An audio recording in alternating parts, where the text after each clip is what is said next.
Video, we are going to be talking about what it is that will actually fix the economy, because many people have the ideas of what it is that can happen, but most of the things that they are really suggesting are symptoms to a problem that they are recognizing as the actual cause of the inequality or issues that we now face with homelessness, or not being able to just have a day job that is able to function well enough to provide you with a decent way of existence.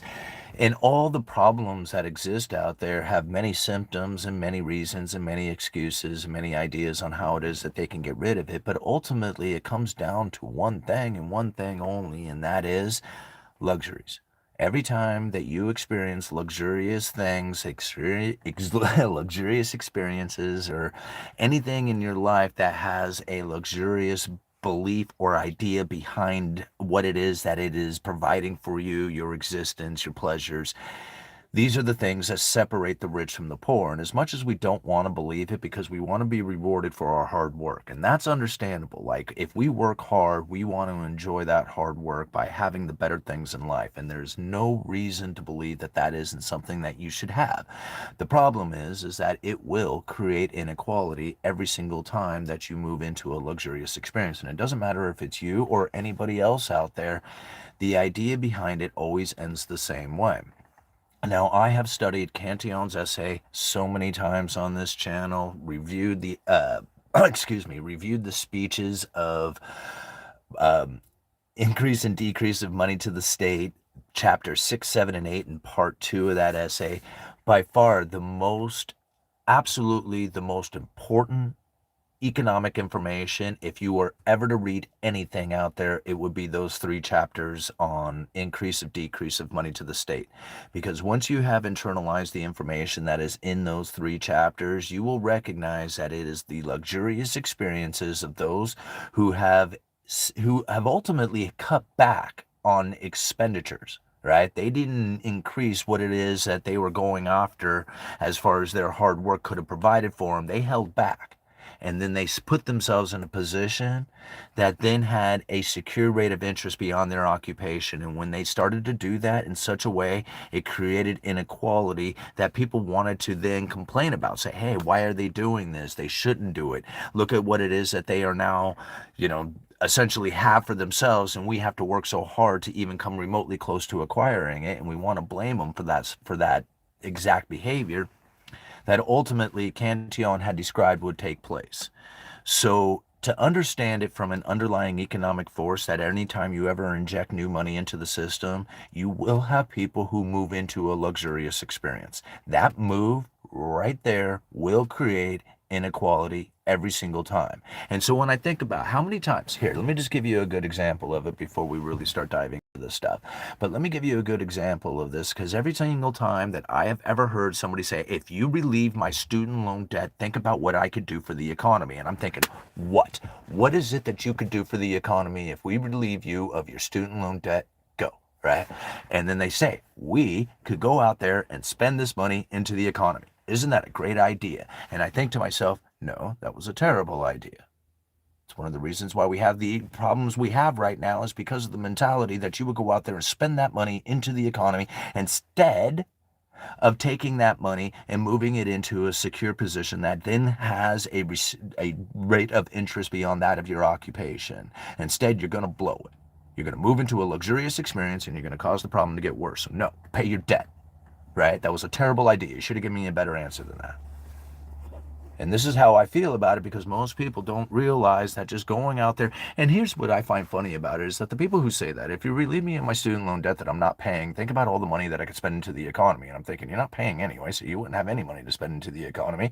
You've already indulged enough that you don't have any extra. And so therefore, you're suffering with the abilities to now try and pay your student loan debt. Right? You're already making the mistake. These are the mistakes that are creating the problem. So no. Right? Everything that you have argued so far, when I hear these things, is not going to work out very well. The idea behind it is that you're not supposed to take out debt. Right? You're not supposed to take out any debt at all. That would fix the economy. And then you hold back on expenditures. You don't spend that money into the economy. Right? You actually cut back on everything that is an absolute, until it's an absolute necessity in your life. And then you take whatever extra you have and you move it towards a secure rate of interest beyond that of your occupation. That's it. Anything else other than that move, you will find problems. And this is why we have the problems we have today, is because the United States was a manufacturing powerhouse that produced the world's greatest stuff, and we had a great existence on account of it. All this new money came in. Think about it. It was great. We produced the world's greatest stuff, and we had all the money. Tell me that isn't going to have a great way of, people are like, well, why can't we go back to the way it was? It was just like, well, think about what it is that we were doing. We aren't doing that anymore. It was a wonderful time. We produced great cars, we produced great refrigerators and TVs and all the other wonderful things that you would buy and put into your house. We made the greatest of it, and the world bought that stuff from us too. So if you are making the greatest stuff and the world is buying your greatest stuff, tell me you would not have a great existence because of that. Right? And to argue that would be very like, I mean, it was just like, go ahead and argue it all you want. Let me hear your argument. Right? And like, I would love to hear your argument on how come it is that we had a great existence as the American dream with the average everyday person producing the world's greatest stuff and sending it out there to the world, and the world was sending us their money, that we couldn't have just an average day job just absolutely kill it here in the United States. That was the case. Easy enough. Just go out there and be dedicated and show some initiative, and you could have a decent way of life just like anybody else. But that doesn't exist nowadays. Why? It's because all that wonderful stuff that we were buying and producing and making and selling and doing, somebody else started doing the same thing. And it was only a matter of time before we were going to lose our competitive edge to foreign competition. And now we can blame that. We can blame it on all the politicians in the world and all the greedy corporations and everything else in the entire thing. And I can totally sit there and listen to it all day long because some of them are really good debates, right? Some of them have really good arguments. Like, you could probably hear lectures at colleges and all kinds of stuff about this. But ultimately, it comes down to one thing. And why do we know it? Because Cantillon was describing from hundreds of years ago. The problem that we were facing is that the competitive edge of the people who have risen their standard of living will not be able to compete against foreign competition out there. The foreign competition will essentially be more than what it is that you can do to provide the world with your stuff.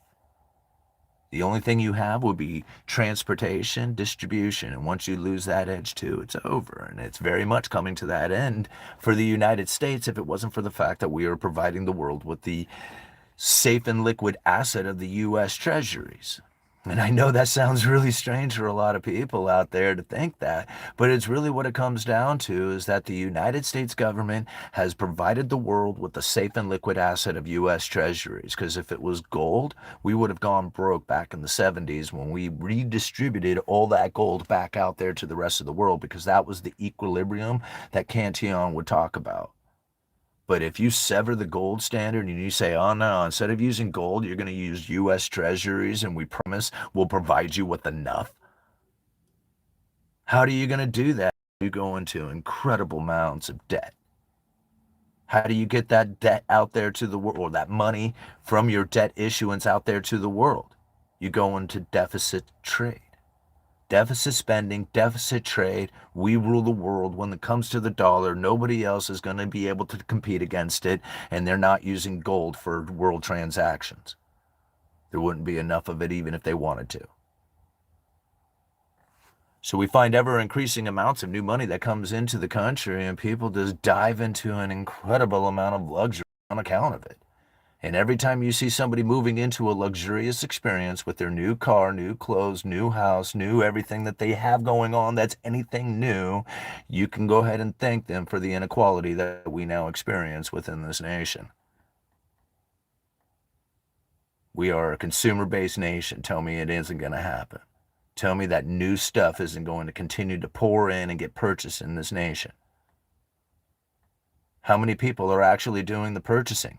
Very few. It's the top 20% of households. They're doing like 70% of the consumption out there. 80% of the people really ain't even doing it anymore. So tell me, how is this going to end? When the top 20% of the people who are doing the consumption, and it's the consumption that is the problem. And without the consumption, we're going to have a spiraling effect, devastating depressions within this economy. Tell me, how is this inequality going to end? It's not. It's going to get worse. It's going to get far worse. And to recognize how it's happening is the most important part, because you can actually do something about it if you did recognize that if you cut back on your necessities and then move into a secure rate of interest beyond that of your occupation, you might be able to do something about this. You can become a property owner. That's the hardest part about this whole game now, is that becoming a property owner is almost non-existent, when at a time in this country it was very capable. People took it for granted on how easy it was. Now it's almost impossible. You know what? I shouldn't say that. You can go and get some land. You can go get some land over in Eastern Oregon. There's tons of it out there. You can get for like practically nothing, but it's in the middle of nowhere, and I don't know how it's going to help you any. You need land that is useful, desired. It's not just a matter of having land, it's having the right land. Being on property and being a property owner is the only way that you can live independently of the state, unless you want to be a capitalist. Unless capitalists are going to change in the way that they are perceived with the stigma that they have, then you're going to have to take on a very hardcore understanding of who it is that you are going to be to this world, because most people who are not already capitalists fear capitalists, and they fear the idea of what it is. And if you're not willing to become one yourself, then you might as well be living as a slave, because that's exactly what you're asking for. You got to be a property owner, or you got to be a capitalist. And if you're not moving in one of those two directions, you might as well just be considering yourself a slave. I don't care how much money you earn, it ain't going to be enough. See, that's what's funny about this whole thing. It ain't going to be enough to earn money. You have to position yourself with it. The money itself is like, it's almost inconsequential at this point. It is like, that's really where it comes down to, is people have put way too much value on the money itself instead of what it is that the money could do for your position. That's the important part about it. Just don't even think about how much money you can get. Think about how it is that you can use the money to position yourself. Because if you think about it in this fashion, then it doesn't really matter how much you get. It's all about the direction in which that you are going and why. Asset allocation, property ownership, capitalist thoughts. And I know people are going to argue against that, and they're going to push back, and they're going to say, oh man, you're the reason, you're the problem, you're the everything else. And I'm going to say, okay, you know what? Just stand over there and keep bitching and see how far it's going to get you, and what it is that you're going to have here in the next few years. So the separation is going to get even worse. And you're going to remember the uneducated economist said, hold back on your expenses and position yourself with a secure rate of interest beyond that of your occupation. And I'm going to say it over and over again, because I'm going to repeat the words of what it is that Cantillon had suggested back in his day to keep you from being on the bottom side of that wedge. It's by securing an interest rate beyond that of your occupation. Don't increase your expenditures.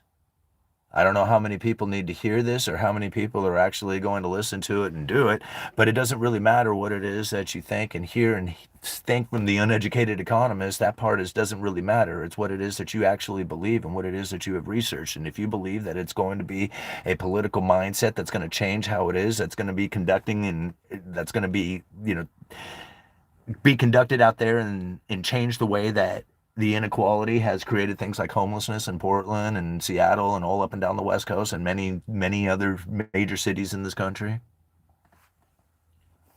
You think that's problem's gonna get solved with a political mindset change, where you can throw a bunch more new money at the system and see what it is that it can do to try and alleviate the issues that some of these people are facing?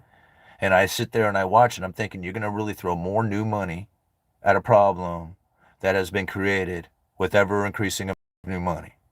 Hold on, let me see. Let me think about this again. You're going to throw new money at a problem that was created because of the ever increasing amounts of new money. And I got an idea. Let's go ahead and throw some more new money at this thing and see what happens. Like, I laugh. I mean, they were like, we need some support from the state with millions of dollars so that we can throw this at the problem. And I'm like, you like this problem, don't you? You like the problem. You secretly love it, or else you would actually do something real about it, which is to understand the heart of the problem comes from inequality of new money coming into the system and moving into luxuries. Anybody who's trying to fight anything other than that to solve it is fighting a losing battle. That's it. That's all there is to it. New money chasing new things for luxurious experiences separate the rich from the poor. Every single time it's going to happen going into the future because people like to enjoy their hard work. Right? They want to enjoy it. They want a decent experience, and there's nothing wrong with that when you think about how hard people actually work to achieve what it is that they want in their life. You can't blame them for it, but then you can say that's the reason, right? And as much as people don't want to believe it in themselves, that is the problem. Right? There's nothing else out there that can change it. And I love hearing all the reasons behind it because people have like a million ideas and excuses and all the other stuff that comes with it. And a lot of it is really good. A lot of it is really interesting, debatable stuff, but it all comes down to one thing, right? New money and luxurious experiences. And so long as that continues to take place, then we are going to find ever increasing problems. And I love the idea that what it is that they could do. Let's tax the rich. Let's, give it all to the poor. And I'm thinking to myself, the poor don't have the money for a reason. Right? They don't know how to hold on to the money. They don't understand that they can position themselves today in a way that then acquires the money. But they don't. Like, even think about it. Relieve my student loan debt, and I'll go out there and blow it like a drunken sailor, right? Like, I mean, I was like, oh, did you really dishonestly tell? Like, so you're trying to convince me that we should relieve you of your student loan debt, and that's what you tell me you're going to do with it? Get the hell out of here. Go back to work and pay your student loan, right? And so this is really honestly the way I see it and how it is that we can actually solve the problem. But when I think about what it is that people have actually said out there about what it is that they think that can solve the problem, I'm thinking, don't tell me about how it is that you're going to throw new money at it. Because if you're going to inject new money into the system, you might as well just go ahead and just, drive the wedge. Just take the sledgehammer and smash the wedge a little deeper into the wedge of inequality, right? Into the society. Oh, let's check out the super chat. We got $5 Canadian coming from y'all that own several certificates need to go out as soon as possible and take a personal possession of physical silver. They have sold tons more than what is there. Um, I mean, I'm guessing you're not talking like the United States silver certificates because those things came to an end as far as redeemable a long time ago. But I understand what you're all saying about thank you very much for the Canadian dollars, but out of your paper silver into the physical. And I totally get that part about it. You're probably going to see some significant moves. Here's the problem that you're going to find is that it's going to reach a point where a lot of silver is going to start dumping out of the woodwork and it's going to flood the physical market. And I get it that there is a huge issue taking place at the COMEX and all the other. I get it. And time will tell, man. I mean, hey, if it runs up to $1,500 and it goes, woohoo, right? I'm gonna be super happy it did. I like the silver position that I've accumulated over the years, dollar cost averaging a little bit at a time. Don't even really know where my dollar cost averaging has me right now, but it doesn't really matter because I even said it back then. If you're paying $20, $25, $35 an ounce, are you really going to care when it's 100? Right? It ain't going to make any difference. There's only going to be one question that anybody's going to ask at some point, and that is, how many ounces do you have? Not how much did you pay for it, right? They know that part ain't going to matter. They ain't going to care. Nobody's going to care. Uh, no, you can't. Silver certificates, no. Let's see. The problem is grant money distributors. Rinse and repeat. Any Asian longhorn beetles found in any of your forests these days? Don't hear too much about those these days. For the most part, I mean, I hear about it happening as far as like infestations taking place, but as far as like any kind of major impact and creating like, some devastating economic issues or forestry issues that are reported anyway in any kind of significant manner, I have not seen. Not in a while. Recent economy seems to be based on investment, hoping to have run of options. Thanks. Buy gold and silver regardless of price.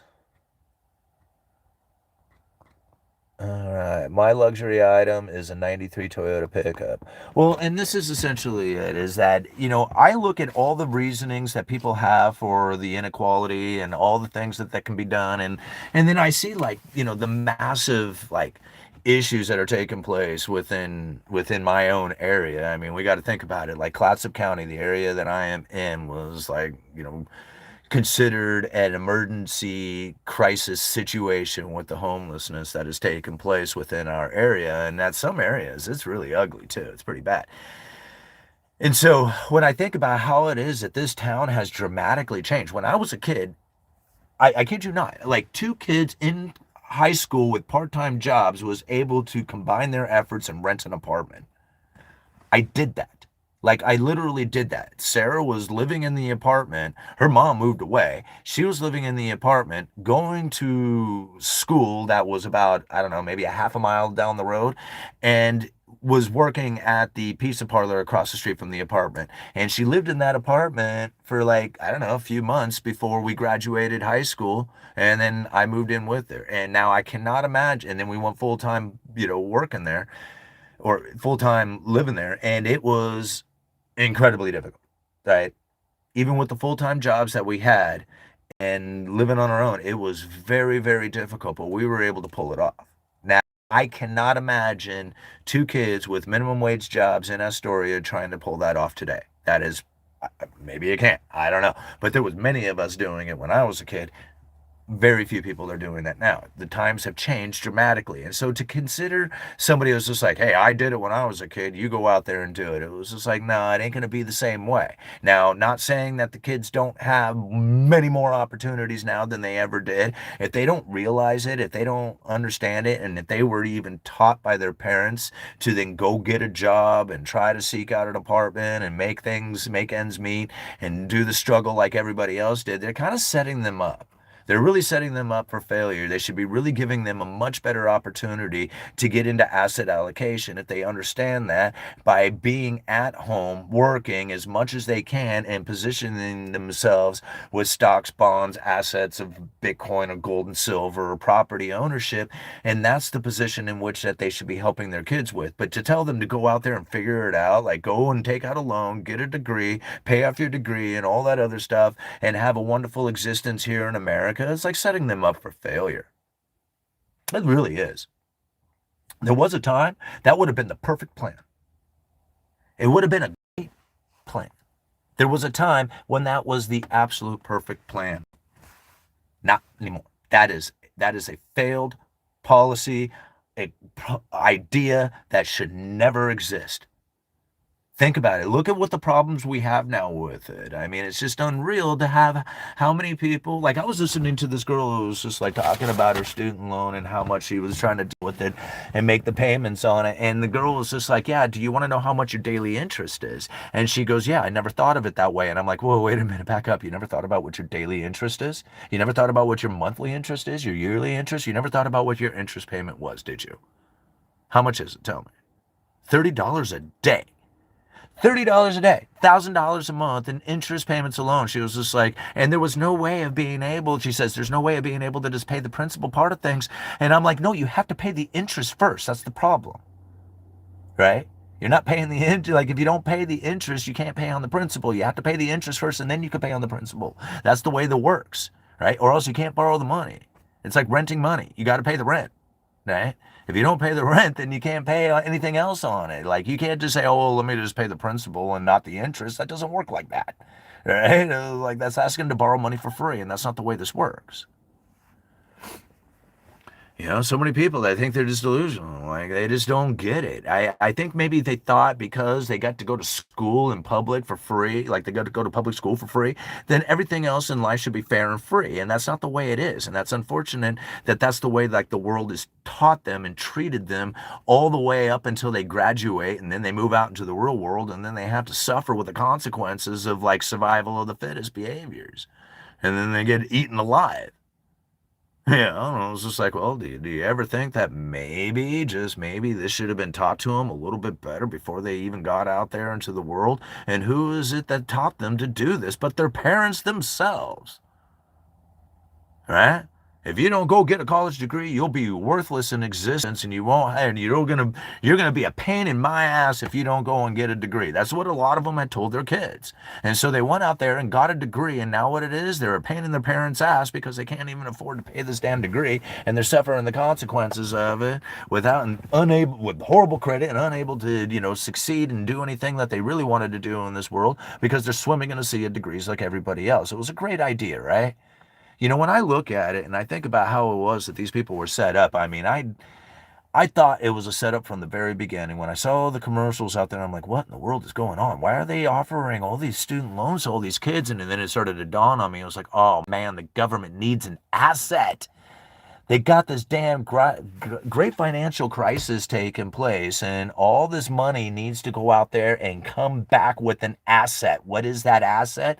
Then a promise to pay into the future. That's that student loans. They put that on the balance sheet and it says, hey, don't stress about paying that thing, deferred payments, whatever. And the kids didn't understand exactly what that meant, and that meant that the asset was going to swell, and the government sat there and watched it swell, and they said, yeah, don't stress it, don't stress it, don't stress it. Now, stress it because we're going to take it from you, right? So tell me this wasn't a scam. It worked out so perfectly for them. And I understand that people are going to have like this very different belief because they had convinced their kids and they convinced many other kids and all the other parts of society out there that was very convinced that this was a good idea. There's going to be somebody out there who is going to recognize it for the problem that it really is, and that if you put a sea of degrees out there, then it doesn't make that degree worth anything. How many people were saying it at the time? You can't do this. A degree was meant that you were something significant. But if you are in a sea of degrees with everybody else, how significant are you? You're not. It makes it almost worthless and pointless. But it did do one good thing. It created an asset for the government, didn't it? An asset that the people can't even shake it, and the government is sat there and said, "Don't worry about paying it," and they watched their asset just swell with interest payments beyond belief, and now they're going to come after you with garnishment of your pay. Like, tell me this wasn't a setup. It was totally set up. They knew those kids weren't going to be able to pay those things back. That were not going to. They just knew that they weren't going to. Because people don't when they're misbehaved with money that they don't even have to be, like, they're just told, don't even pay it. And they're like, all right. Right? I mean, why would they? If they were told that they didn't have to. All right, 203 people watching. I'm a seller, not a buyer. I guess when your thought process is to be owner, you don't really think it's beneficial position to be the renter. Yeah, it's the common plight of the lower middle class people. They are easily fooled and easily taken advantage of. They really are. I mean, I know. I was there for a long time. I don't look at the house the way I see it, the way I will be, and I get to work at selling it. Deplorable. Lots of customers of my buddy who guides fishing trips on kayaks are renting to test before they buy at a few grand. Kayaks? Yui is in the house. What in the house, by the way? uh, you can literally get an education for the degree is what costs the money. Yeah, and and this is what I find pretty interesting about it is that you can learn just about anything you want. Like people say, oh no, man, I want to learn so I can be, just smarter individual, a better individual. It's just like, well, then you don't need any kind of class for that. You can go and educate yourself all you want on anything you want. All right. So it's not like it's impossible to figure out what it is that you want in this world, but you do want to show if you want to show the credentials of it to say, hey, look, I got this piece of paper that proved that I went through this thing, then that's a whole different story. But to understand that you can go and figure out whatever you want. Like it just like the world of the internet does not limit you in your understanding of what it is to a classroom that you have to pay for. That is not accurate at all. And so when I think about what it is that people can do with their education, skills, ideas, I mean, here it is. Like I I get that a lot of people probably look at my economic theories as far out there and kind of wild, But ultimately, everything that I have ever come up with, I came up by reading and researching something from somebody else because you can never really come up with an original idea.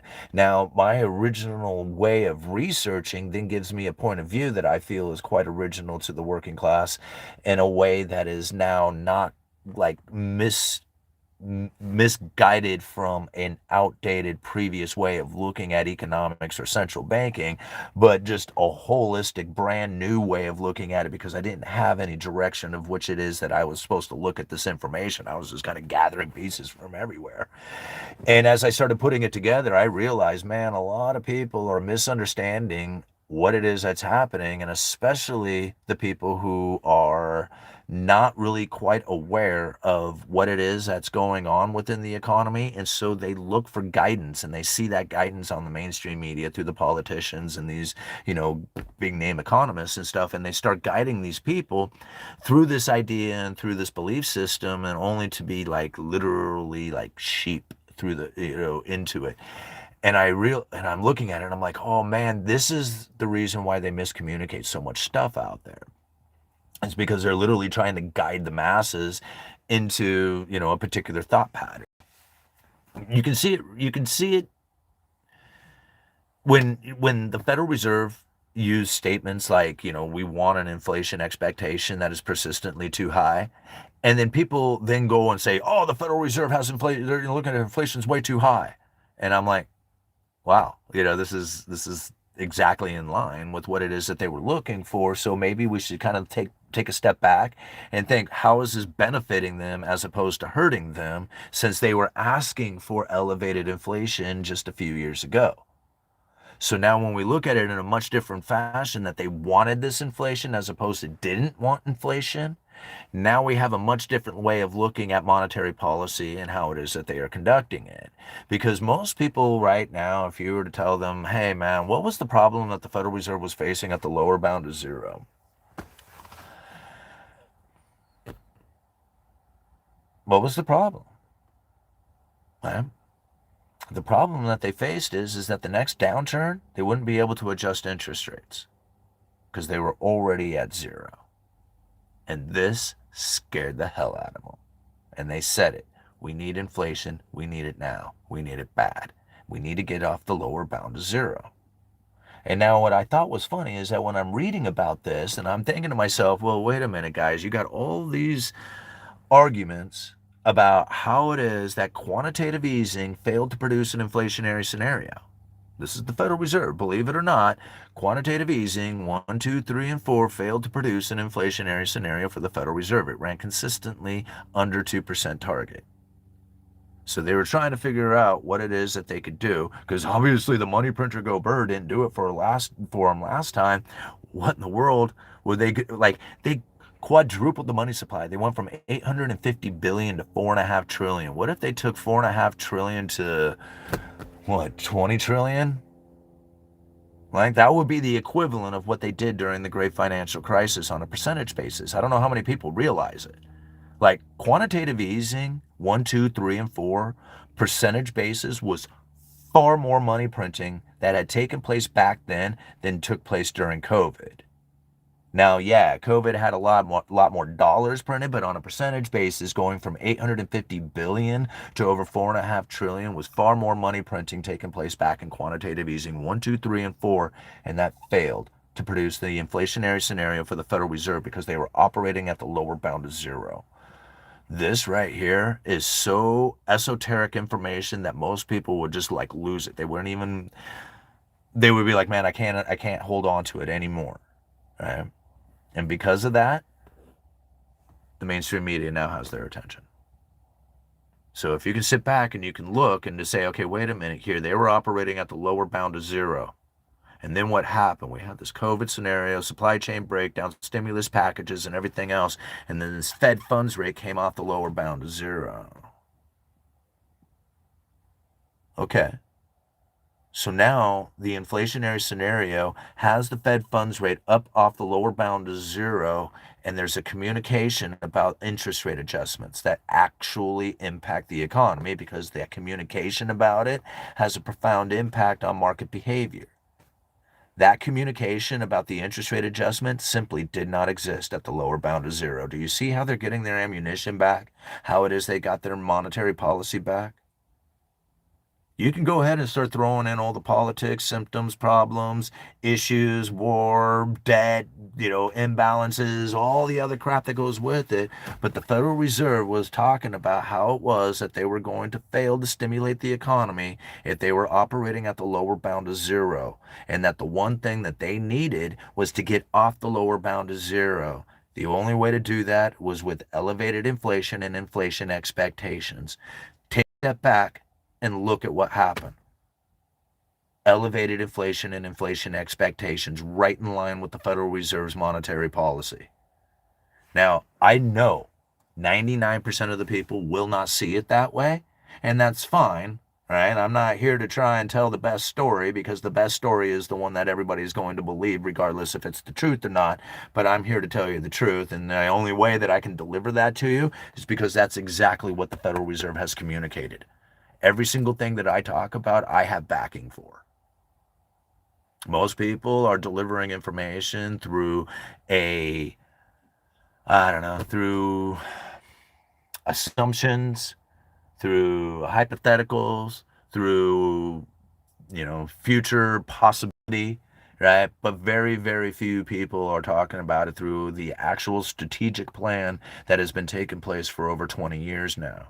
Like, I deliver speeches that are going back to Ben Bernanke's days of 2002. And I line them up one right after the other. Boom, boom, boom, boom, right up until this very day.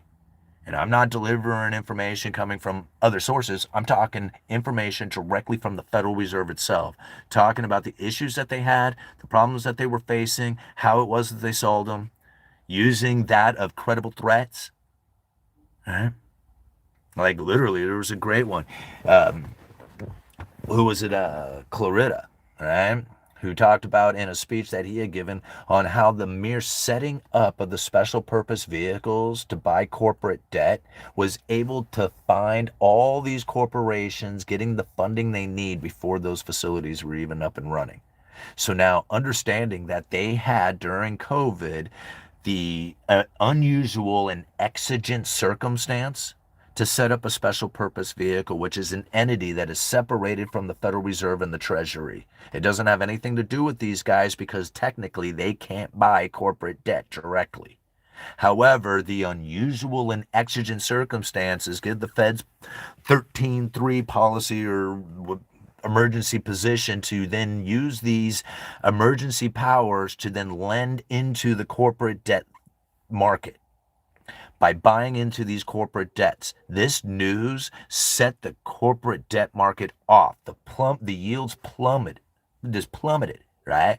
Dropped like you wouldn't believe, as people were gorging on this corporate debt, believing that the Federal Reserve was about ready to start dumping hundreds of billions of dollars into that market, because that's what the news said. It's what the special purpose vehicle was set up to do. It's what the news delivery system did for the markets, and the markets behaved accordingly, and they ran out there and they started funding these corporations. Most of them found all the funding they needed before the facility was even up and running. That's their own words. You want to believe? See, this is why you get to follow the Uneducated Economist and really understand this stuff, is because when you actually hear the my touch screen don't work because it's too cold. There we go. All right, let me see if I can find it here for you guys. This is good stuff, man. Like, once you see these things, and once you have internalized it in this fashion, then it becomes so obvious to you that really everything else seems almost comical in a way. Okay. All right.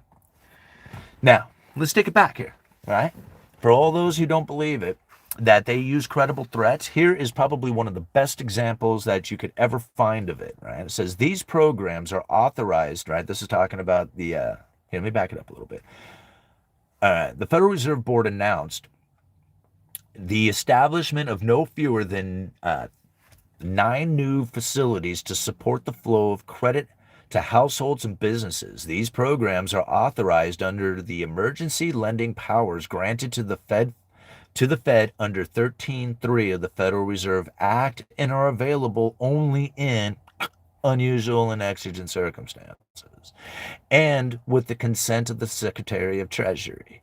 I think you will agree that today we face circumstances that are both exigent and unusual. These facilities are supported with money invested by the Department of Treasury, drawing on appropriations of more than $450 billion authorized by the Congress and CARES Act, Coronavirus Aid, Relief, and Economic Security Act for the specific purpose of investing in Fed programs to sustain the flow of credit to households, firms, and communities during the coronavirus pandemic. So they announced it. They set it up. They were like, hey, we are about ready to fund these facilities under the unusual and exigent circumstances using Federal Reserve Section 13.3 of the Act.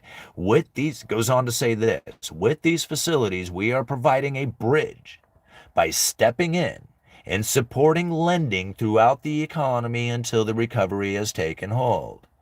These programs are designed to offer a backstop source of funding to private sector, and just, here we go, and just the announcement that these backstop facilities would soon be launched appears to have bolstered confidence in the capital markets, allowing many companies to finance themselves privately even before the facilities were up and running. Right? They didn't need to do anything. All they had to do was threaten to do it. And by threatening to do it, the markets went like, woohoo, confidence be had. We're just going to load up on this corporate debt, knowing that we have a backstop facility to sell the corporate debt to, knowing that there is a buyer, knowing that there's a flow of credit going to it, knowing that it's all happening because the Federal Reserve said that they were going to do it. They ran out there and funded all these corporations before the Fed even had the facility up and running. Boom. Just like that, right? Credible threat theory, well played.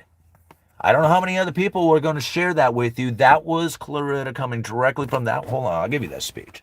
I don't have it down there in the links, but I'll tell you what it was so that you can go and look it up for yourself. Oops, come back here. Oh, come on. I get too excited about things. Here we go. All right, that was Richard Clarita, U.S. Economic Outlook and Monetary Policy, dated May 21st, 2020. Okay. May 21st, 2020, Clarita speech. And you can go and read for yourself how it is that the credible threat theory is well played. They knew they were going to do it that way, right? Or else, like, the Uneducated Economist has come up with this idea long ago, right? Now, over the years, I have developed it, recognized the issues that we have faced from it, and how it is that they are using their words, found evidence of it taking place, then found even more evidence of how it is that they are saying they're doing it themselves. I mean, Philip Jefferson says that all the time. He has two great speeches where it just basically talks about monetary policy being more than words, or being no more than words, and as opposed to actions. And as we go through this and go through this understanding of it, the credible threat theory is by far the most accurate one out there. It's because it's the gold machine that Ben Bernanke talked about way back in 2002. You know? So once you knew that they were going to be using this hypothetical gold machine, deploying information into the markets in order to get reaction out of it, then you step back and you look for that. You look for that exact thing. You look for them to deploy information for the people to react to. The corporate debt lending facility was a perfect example of it. I don't know how many other people are going to share that with you, but the Uneducated Economist is not going to let it go. So if you ever need another example of it, just come right back to the Uneducated Economist. You'll bring up the speech and show exactly how that happened. All right? And how it is that Ben Bernanke said that he was going to do it 20 years before it actually took place. Actually, it would be more like 18 years.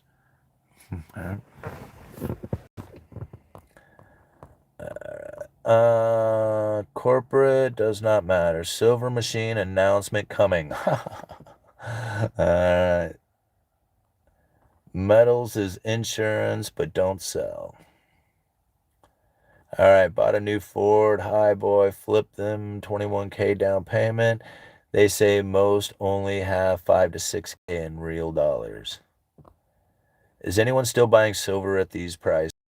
Matt, I mean, there's like you should have seen the kind of the hell I got when people, because I talked about it yesterday, what was it, yesterday, day before, talking about buying silver at all-time highs. And to be honest, I'm never really interested in buying anything at their all-time highs. And a lot of people will say, well, that's the reason why you're uneducated. And I laugh about that because really when I was buying at 20, people told me I was really uneducated. And when I talk about the Fed, they tell me I'm uneducated. And when they tell me about lumber, I'm uneducated and all the other stuff that goes with it.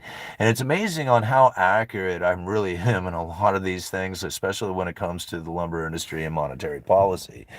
So understanding like everybody has to look at the economy in their own way. Like, what is it that you want from silver anyway? Do you want it to go up to $160 an ounce? And I mean, if you do, then, maybe buying it at $80 an ounce is going to be your lucky day. For me, I don't really care where it goes. So yeah, 160 is cool. Yeah, 80 is cool. 20 is cool. I don't care, right? It really doesn't matter to me where it is because the money part of it isn't the issue. Like the money, this is the problem that most people end up facing is that once you have like focused in on the dollar amount, the wealth of it, like all of a sudden it becomes this important part of it.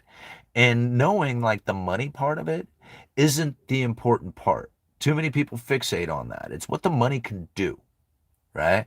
And understanding that the flow of money and what that money flows to and how that flows and where it can flow, and that understanding is going to be able to give you a much better position. I know there's people I know who make, over $100,000 a year, live paycheck to paycheck. And I think to myself, how in the world is that possible? And then I look at the vehicles that they have, and they have a lot of money flowing in and right back out again. Right. And so it's just like, well, that makes a lot of sense, that if you're going to drive those and live like that, then that's what's going to end up happening. Now, other people I know are going to be able to save, and they're saving in such a way that even a slowdown or anything that happens in their life doesn't really affect anything about the way they live or anything about what it is that they got going on. It's because they are actually keeping their expenses incredibly low with their flow coming in that's fairly high, and then they just kind of adjust how much it is that they're stacking away every single month. In that position is by far the most comfortable, stable one, although it doesn't necessarily have the appearance of being awesome, man. Like appearances and actualities are not the same thing. Like you can have this actual big truck and this actual fancy house and actual things that are going on. You say how actual awesome that is. And then you can see the stress that's in it. And that's not actually awesome, is it? So when you have somebody who is behaving in a way that is being very conservative minded, thought in the idea that they are going to work incredibly hard to get into a cash flow, cut back on necessities so that they can deploy that money for a secure rate of interest beyond that of their occupation. And then you wonder how come it is that they live a stable life and even in this economy, you actually question that. Like, no, of course not. They knew exactly what it is that they were doing. They didn't party, they didn't drink, they didn't have a good time with it. They were very disciplined and, educated in the idea of it because probably they had parents who also did something very similar. Okay? It's the people who didn't have that. It was the people who grew up with the idea that you can go and get a job and make it in this world. If you like, I even have to think for the idea of like the only way you could really kind of just do it the way that you used to is if you like join the military. Right? If you join the military, you're probably going to have like, something very similar to what it would have been like to join the military back in the day. Like you know what I'm saying? It's just like your healthcare is kind of taken care of, your housing kind of taken care of. Like you have like all these things, and if you're somewhat disciplined and minded in what it is that you're doing, you're probably going to have a pretty decent existence. So like like going into the military probably kept somewhat pace. Yeah. All right. Let's see here. Helped an exempted farmer contract do a couple of houses, get kicked down the trail, so I ask for money, get told that I don't know anything. Well, I went to college to be a carpenter. You can buy real estate in most states with silver now. Everyone living on debt, usury destroying our world. Garlic is cheaper than silver if you have a deal with vampires. 500 ounces of silver nets 500 every time it goes up a dollar. It went up 10% in a day. Huh? Yeah. The illusion of choice. All right.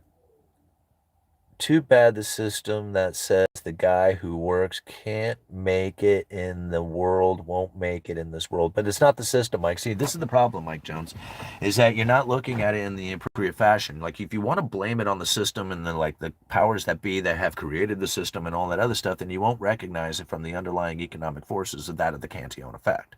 All right. So understanding like this, the politicians, the rich, the behaviors of society, all this other stuff are all symptoms of the inequality that was created from ever increasing amounts of new money that is poured into the system.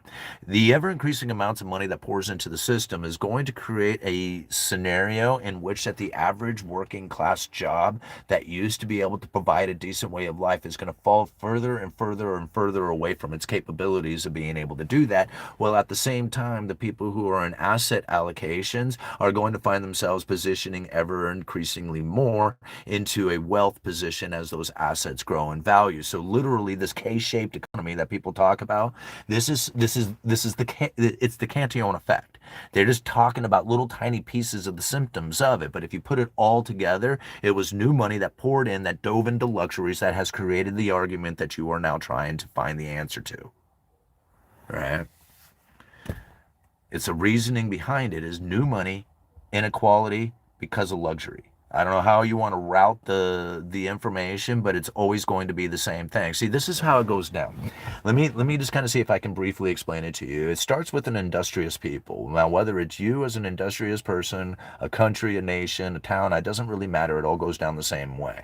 So if you become an industrious person and you start bringing in new money, what is it that you're going to do? Just think about it for yourself, man. I just graduated high school. I want to work for this mechanic. The mechanic has been teaching me for the last couple of years on what to do, and now I've all of a sudden stepped up and I'm like, got a higher wage than I was earning before. Now I got this money coming in. What is it you're going to do with that new money? Like, are you going to sit there and not spend the new money, or are you going to spend the new money because you're a kid, right? 18 just turned 20, got, a big increase in wages, and now you're going to go out there and you're going to have a good time, right? You're going to want to chase girls, you're going to want to go party, you want to buy new toys, you're going to want to do stuff with that. But that mindset of going out there and spending that money into luxuries is definitely the mindset of somebody who has increased their wealth, right? It's going to happen. People who do that want to enjoy it. They want to find better lifestyle from it. They want newer cars, newer clothes, newer food, newer experiences, everything newer. Okay. So now, as you have become an industrious person and you have increased your expenditures into this new way of life because you have this new money that comes in, now you are going to find a certain situation coming up, and that is there's some competition. There's another person out there who is just starting out, who doesn't know as much as you do, but yet they're starting in at a lower wage than what you are earning, right? But you're not necessarily worried about that because you do a job that is unique, not necessarily unique, but your skill level is much higher than that other person. As they start stepping up and becoming better at what they do, now they're competing against you because they're earning a less money and they're able to start doing what it is that you are doing. This is a problem that many companies face, in which that the younger individuals who come in start then essentially pushing the older folk out. Happens very often. You can think about it in take a city that was producing vehicles, right? You produce a lot of vehicles, you sell those vehicles out there to the world is sending you the money. Everybody who is building vehicles within that town, they get to have a nice standard of living within the entire town, right? Well, as those vehicle sales start to fall because foreign competition is building vehicles cheaper and smarter and easier than you're going to do them, then you're going to lose your ability to manufacture those vehicles on a competitive way. Just the same as somebody else is coming in with a better, like, even though they're lesser skills, they eventually get better at what they are doing. They compete for your wages. So this is the that is happening, whether you're an individual, a city, a country, it doesn't matter. It all goes down the same way. An industrious person has risen their standard of living. That rising of standard of living means that you require more money, and by requiring more money, competition can come in and beat you up. All right. Like I don't know who you want to blame that on, but that was the rise of the standard of living that did it, right? That move into luxurious experiences. Much as you want to believe it or not, that's what happened, right? So now what ends up taking place is foreign competition is coming in, and the more foreign competition comes in, the more the domestic manufacturers have to leave. Now, the only reason why the foreign competition would continue to pour in is because of ever increasing amounts of new money that comes in. So here in 1970 in the United States, in which we had the opportunity to then relinquish the gold back out there to the rest of the world, Nixon says, nah, no thank you. What we're going to do is we're going to sever this gold standard, and we're going to print U.S. treasuries and issue out U.S. treasuries as if they were gold, and now the rest of the world can use U.S. treasuries for their currency. The only problem with this is now you have an insane amount of new money that pours into the system, and the domestic manufacturers will never ever be able to compete in that sort of system, as the money now has to fly overseas to buy the foreign competition. Brings in that foreign competition, exports the money. This is the direction in which we moved into. It's called Triffin's dilemma. All right? Nothing you can do to stop it. Like, we should have stopped it in the 70s. Essentially, we should have all fallen into pain and misery as the new money was churning off from our domestic manufacturers having moved overseas. Once you hit the tipping point, that's it. It's time to bring in stuff and export all the gold until you are in pain and misery. That's what Cantillon describes. It's called the equilibrium, right?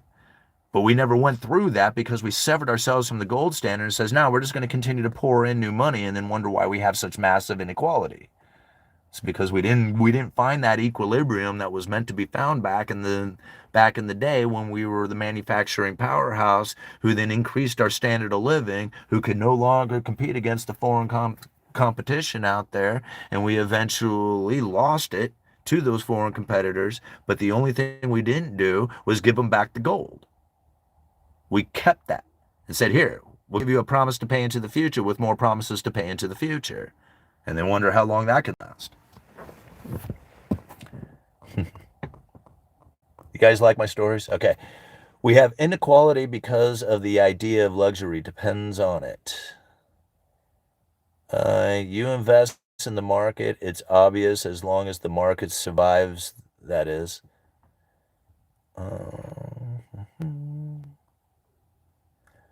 11 rentals off borrowed, 1,000. I'm shopping now for creative financing properties everywhere. See, some people know how to do it, man. Need to look up a chart of so. All right, the meek shall inherit the earth. Fiat is going to crash like World War II Germany any minute. Doubt it. Bring money in wheelbarrows to buy silver. Doubt that too. Yeah. I mean, I'm seriously doubting the dollar is going to fail anytime soon. There's nothing else to compete against it. I mean, if the dollar was to fail, you're going to see like mass hunger, mass famine, and like, depression and chaos and war and just, I mean, doomsday scenario to be had.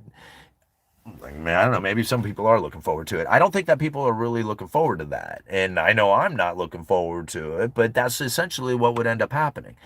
The dollar is not something that is just going to be abandoned for something else. I don't know how many people know that. Like, even if you wanted to, there's nothing else to abandon it to. That's what's crazy about it. Is it's like there's literally nothing to abandon to. No other nation has provided the world with a currency to the level that the United States has done. They don't even remotely come close to being able to do it. And nobody's going to trust them. Nobody trusts the United States to do it, let alone another nation. Like, they don't even like the United States doing it. And the United States is doing it. Can you imagine, like, well, no, we're going to pick China. China, you be the world reserve currency, custodian, right? It doesn't quite work like that. You have to be able to trust that nation. And by trusting it, you buy their treasury, buy their debt, their government debt issuance. Right? The only country in the entire world who has that, like, unique position is the United States. They're the only country that is willing to go deep into debt enough to provide the world with a safe and liquid asset like that of the U.S. Treasury. There is literally nothing else. And so until there's something else, then I'm just like, I don't know, anything like my concern level of like hyperinflation or dollar abandonment or any of that other stuff is so low.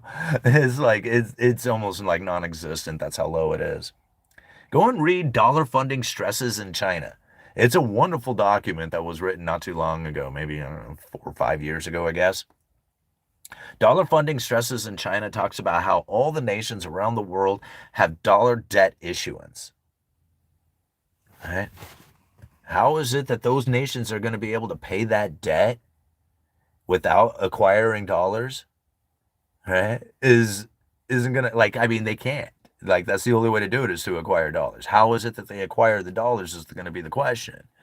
And to think that China is one of the bigger contributors to this dollar debt crisis. Like, literally, China has lent dollars to other nations, signed those contracts in dollars, and is demanding dollars from those nations to pay back for the loans for their ports, for their mining operations, for all that Silk Road Initiative stuff. Okay. And again, like, stand to realize like how much dollar demand it's going to take going into the future in order to fulfill all that debt is almost unreasonable expectation for the Federal Reserve to fulfill by buying that of the U.S. Treasuries. Like, I don't know how many people are understanding what it is that I'm talking about right now, but the Federal Reserve is going to be put in a position in which that I don't think that they could print at a pace that is fast enough to cover all the dollar-denominated debt that exists out there. Like, literally. I don't think that they could print at a pace that is fast enough to cover all the dollar-denominated debt that exists out there. And then on top of it, what is it that they're going to buy for an asset? Because generally they buy assets. Like, they just don't print money up and just spit it out there like people think they do. They buy something. And generally they are buying something that has already been purchased. U.S. Treasuries, mortgage-backed securities, gold, SDR, stuff like that. The idea that they just print up money and just kind of just throw it out there willy-nilly, that is not right. And to understand it in a proper fashion is going to be, very much to your benefit.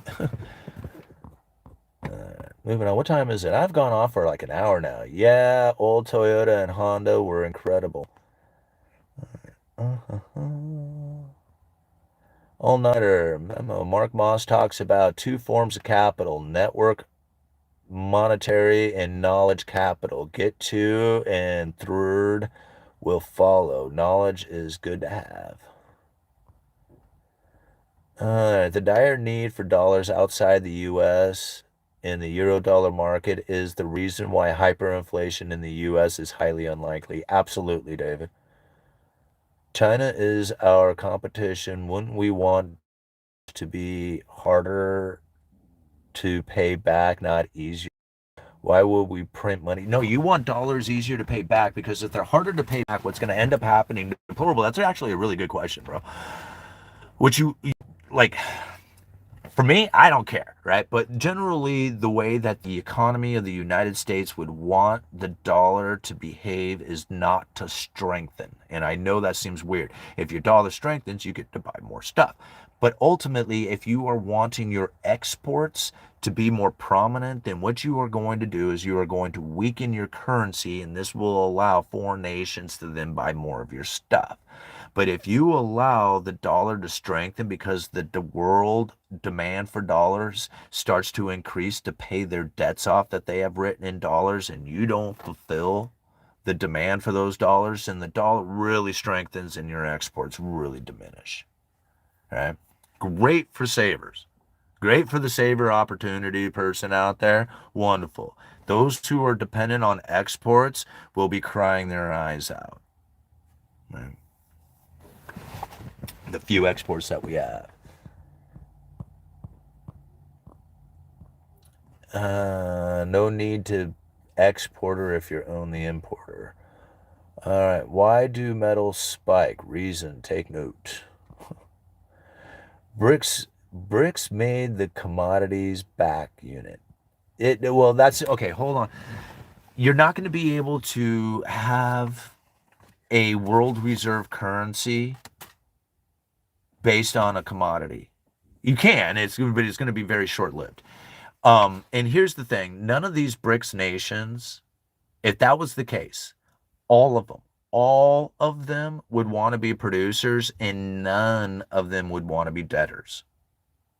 Because if you are a producer, then you produce stuff and you import that fixed currency, right? Whether it's attached to gold or whatever it is, you are importing that. What ends up happening is if you import that fixed currency and you keep it, you are denying the rest of the world the ability to transact with that currency because you have it. If you have it, they don't. That's all there is to it, right?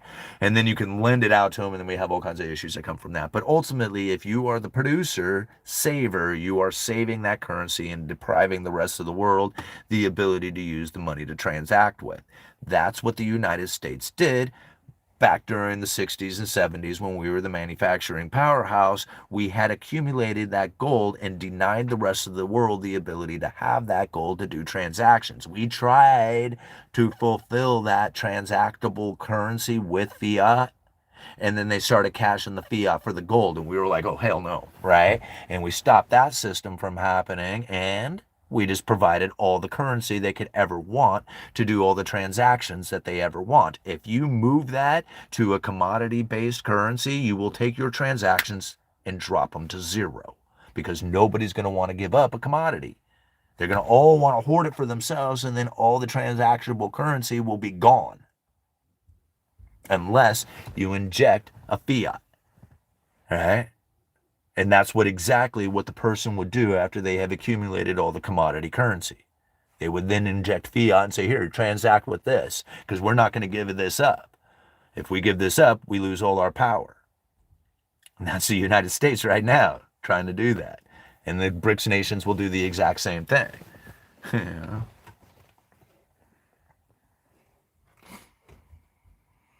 Well, all right.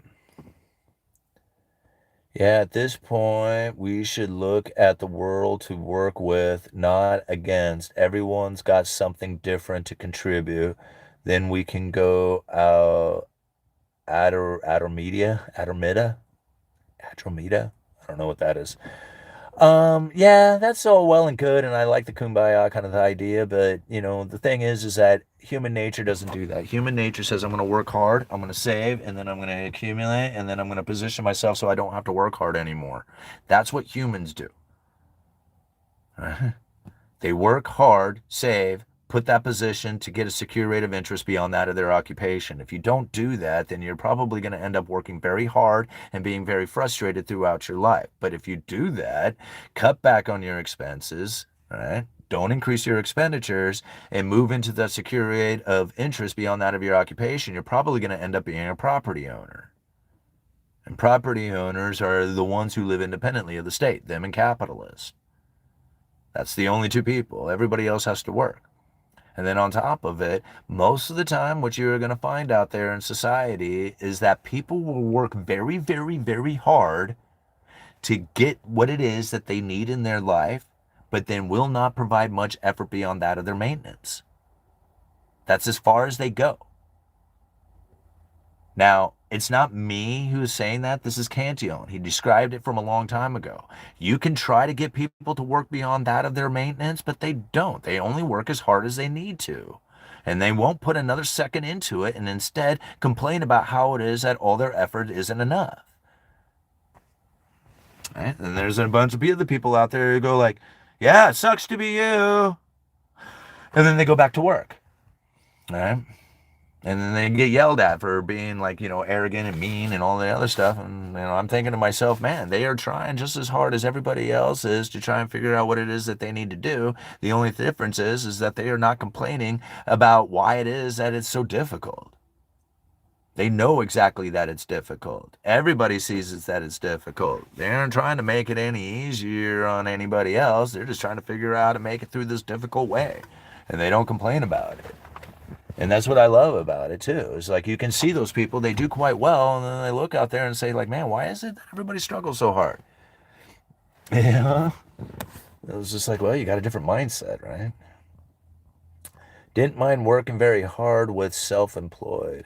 Did anybody ever really think processed food was food? Yeah, absolutely they do.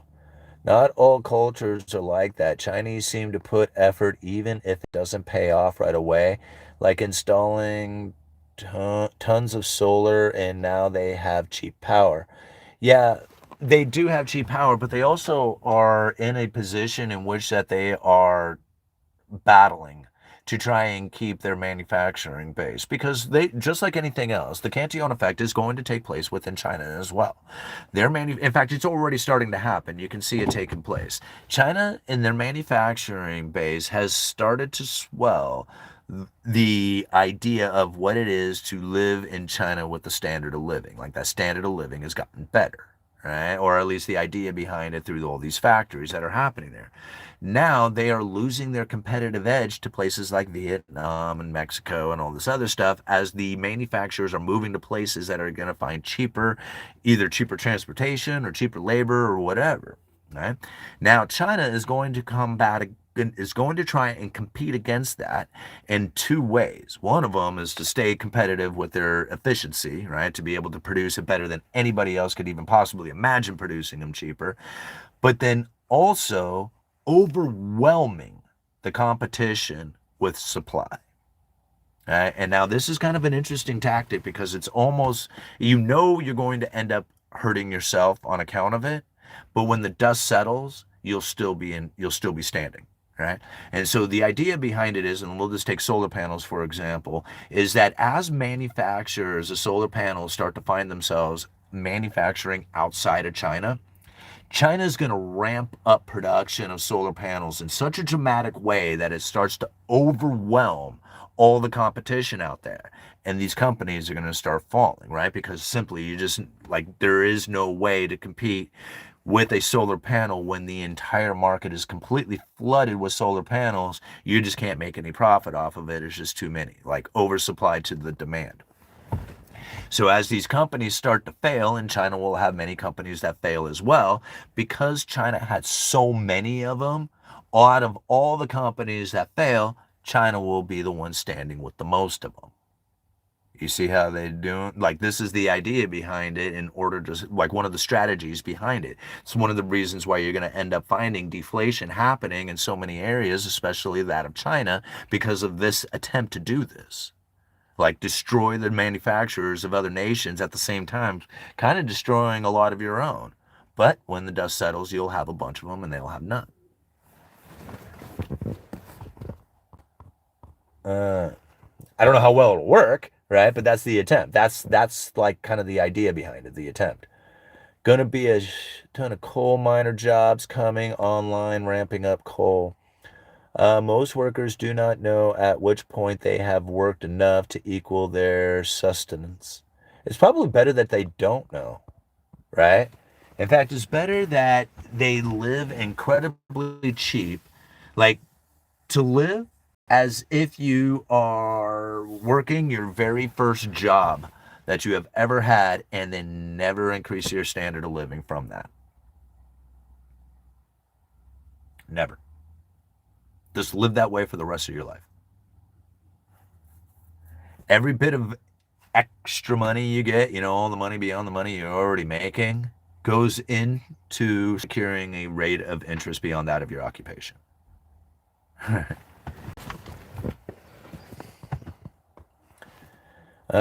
Strange, and it wasn't profit that was their motivation. It was investing in their power future, and they end up winning against the profit-driven ventures. BRICS system is based on commodities and local currencies to settle international from country to country. It won't work. It won't. The problem with it is that you're always going to find one currency is stronger than the other, right? And if you have one currency that is stronger than the other, or better than the other, one good currency, one bad currency, then the bad currency is going to chase out the good one, and the good currency is going to get hoarded away, and the only thing that will be left out there is the bad currency. And this is Gresham's law. So now, understanding that there is going to be a bad currency out there that is always, right, going to exist in the place of a good currency that is going to be so much better. And gold is always the good currency. And so if you ever try to move to a commodity or a gold or a good currency, it will immediately get hoarded away and denied the ability to do transactions. Just come to me with a gold coin or a dollar, right? Come to me with a gold coin or a dollar and say, which one of these will you accept? Now, I tell you what, I would take the gold coin. But if I told you, I'll take either one of those, are you really going to hand me the gold coin? Or are you going to put that gold coin in your pocket and hand me the fiat? You see which one is actually doing the transactions? Is the fiat currency, because the gold is going to get hoarded away. And the moment that you give it to me, you actually were willing to give it to me, I'm in my pocket and you'll never see it again. And that's what's going to happen every single time if you have a good currency and a bad currency. It's called Gresham's Law. You have to look into this. All right.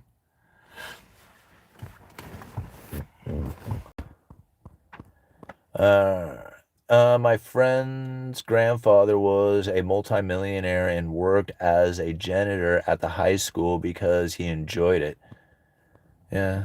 I mean, I've known a few people who were ended up being millionaires who never really had any kind of extravagant life or did anything like, millionaire style, like, existence or anything. They were just a regular old person. They did, however, happen to be in a good spot to acquire rental properties and do different things throughout their life.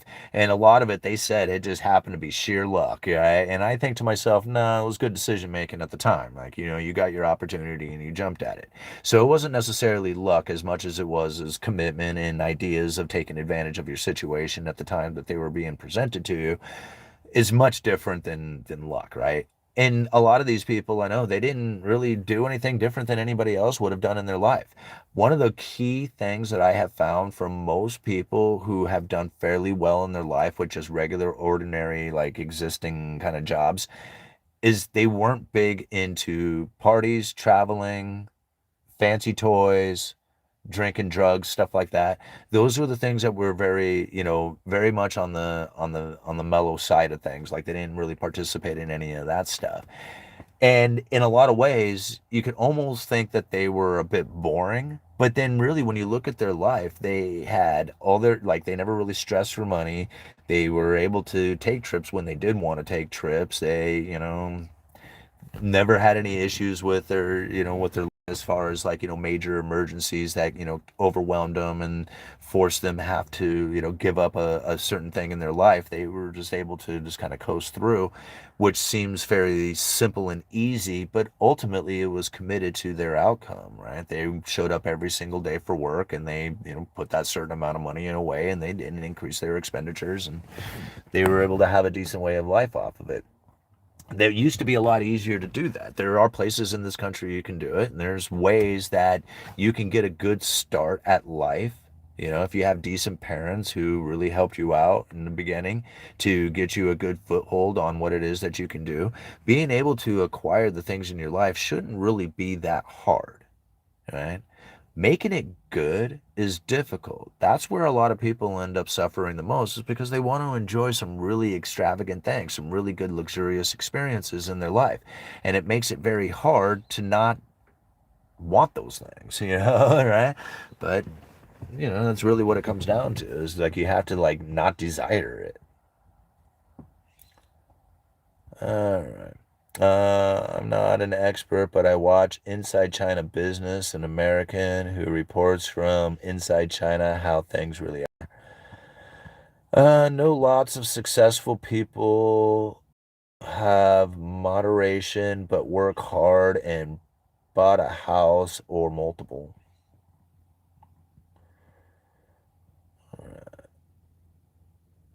I don't think gold, silver, and Bitcoin pegged currency is even enough to play as a global reserve currency. It's not. It's not. It's fun to think about, but it's not anything that's going to be reality. Does a change from the fiat to a central bank digital currency seem to fit where we are headed, since it allows the perfect strength of the dollar momentum? I believe it does, and I think that's actually something that they have been planning for quite some time. I did a video called what is it? Negative interest rates needs a cashless society. I think that's what it was. It was like one of the earlier videos that I had ever done on this channel. But it came from this Bureau of International Settlements. blog that I had come across where it was talking about negative interest rates and how it is that the central banks around the world could implement a negative interest rate. But ultimately, what they needed to do was to have a cashless society. Because cash, if you have cash in the system, the moment that you take interest rates into negative territory, everybody's going to run down and pull their money out in cash. So you're going to have cash out of the system. In order to have cash out of the system, you have to have an e-currency. That's what they referred to it as at the time. They didn't have a term central bank digital currencies yet. They were just referring to it as e-currency or electronic money, right? That's really what it was called, e-money. And with this e-money, you could essentially remove cash out of the system, and by having cash out of the system, take interest rates into negative territory. So I very much feel that that is the ideas and the goals and the intentions of the central banks around the world, is to eventually have this e-currency or a central bank digital currency, or here in the United States is probably going to end up being more of something like a stable coin. Here, I'm just going to move my leg over here. More of like a stable coin. And with the stable coin issuance, essentially you can have like the private sector create the tokenized dollar, have it regulated by the government, and then the Federal Reserve can go about doing business the way they always have. Because really, in their charter, they don't have a way of direct injection of money into the system. As much as people want to disagree with that, they really don't. They can't just print money and hand it over to you. They have to buy something, right? They generally buy US treasuries, which are purchased off the secondary market.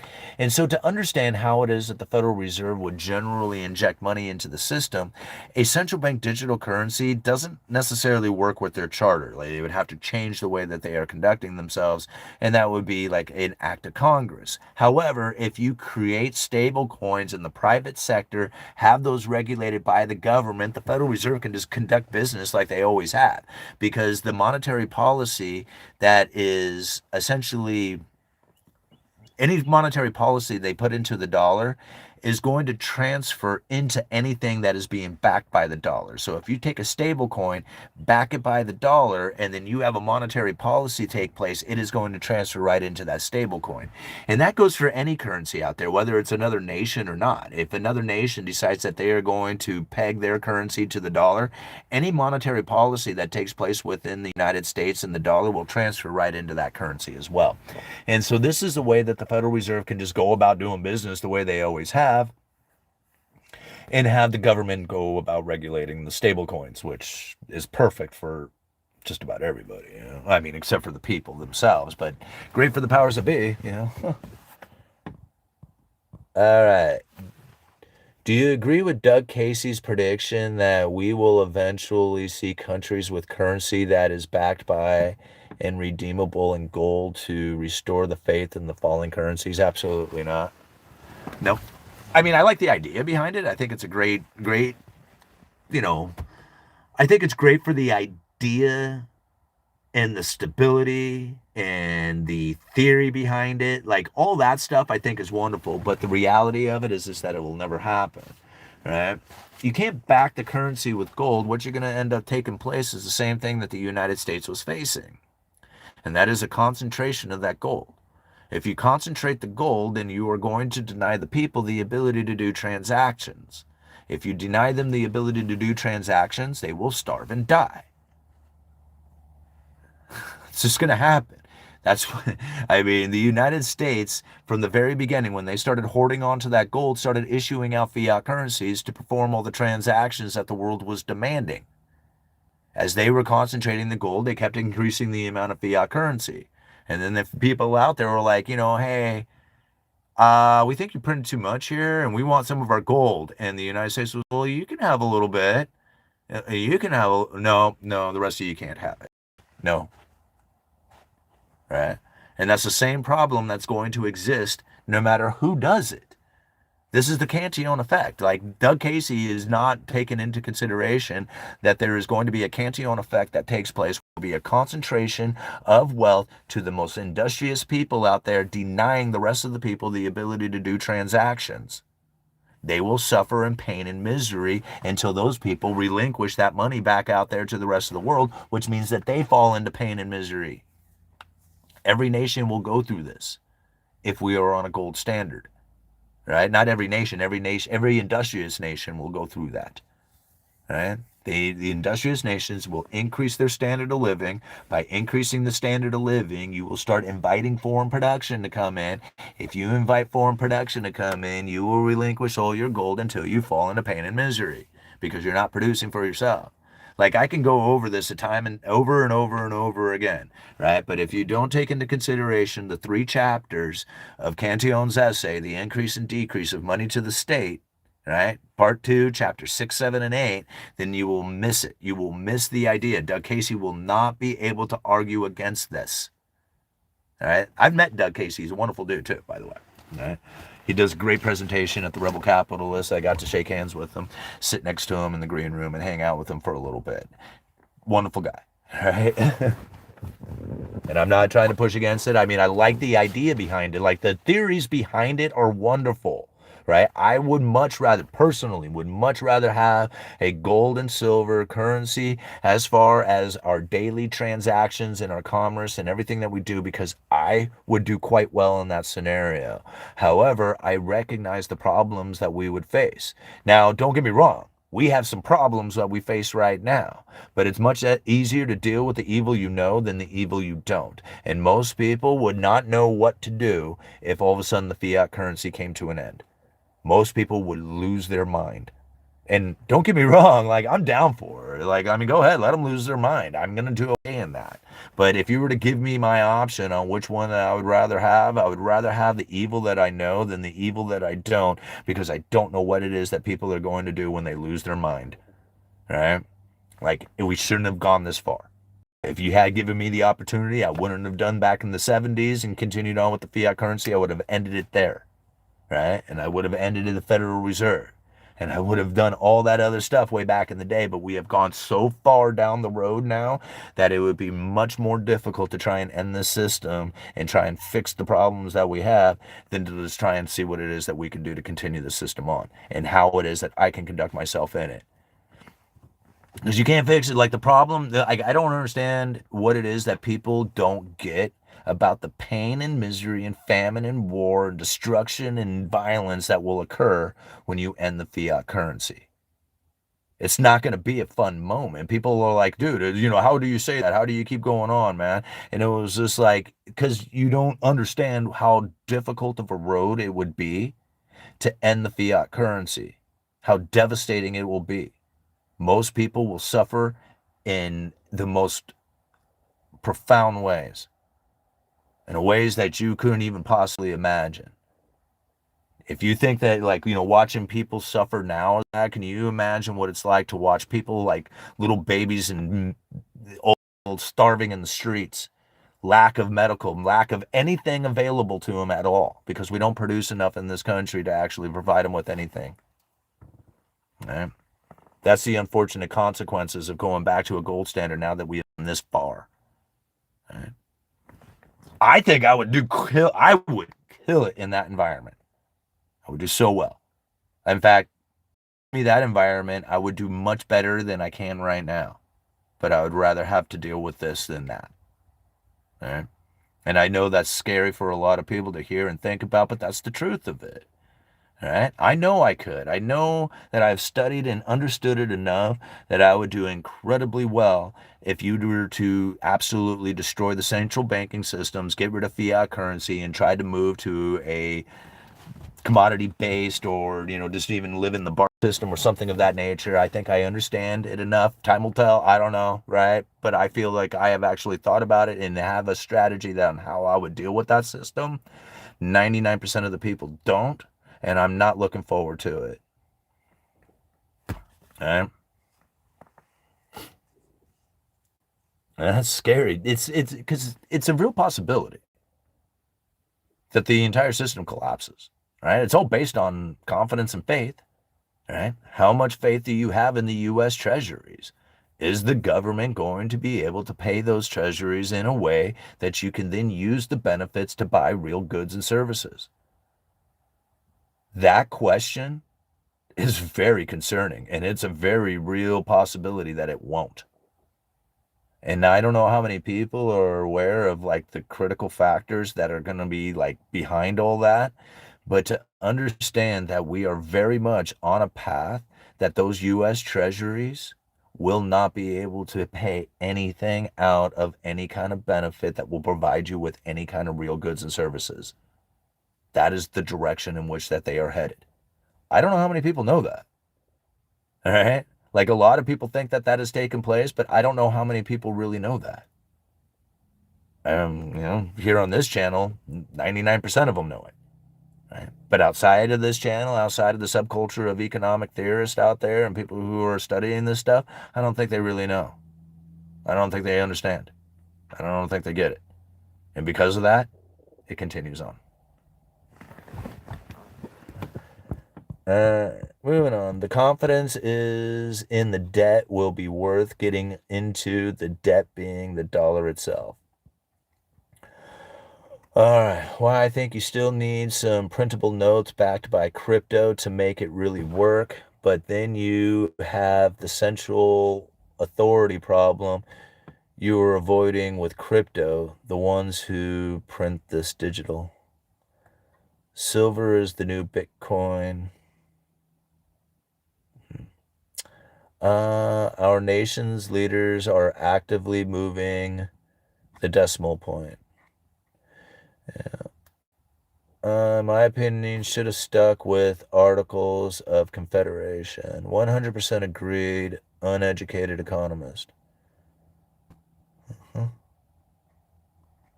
Don't end the fiat, end the credit.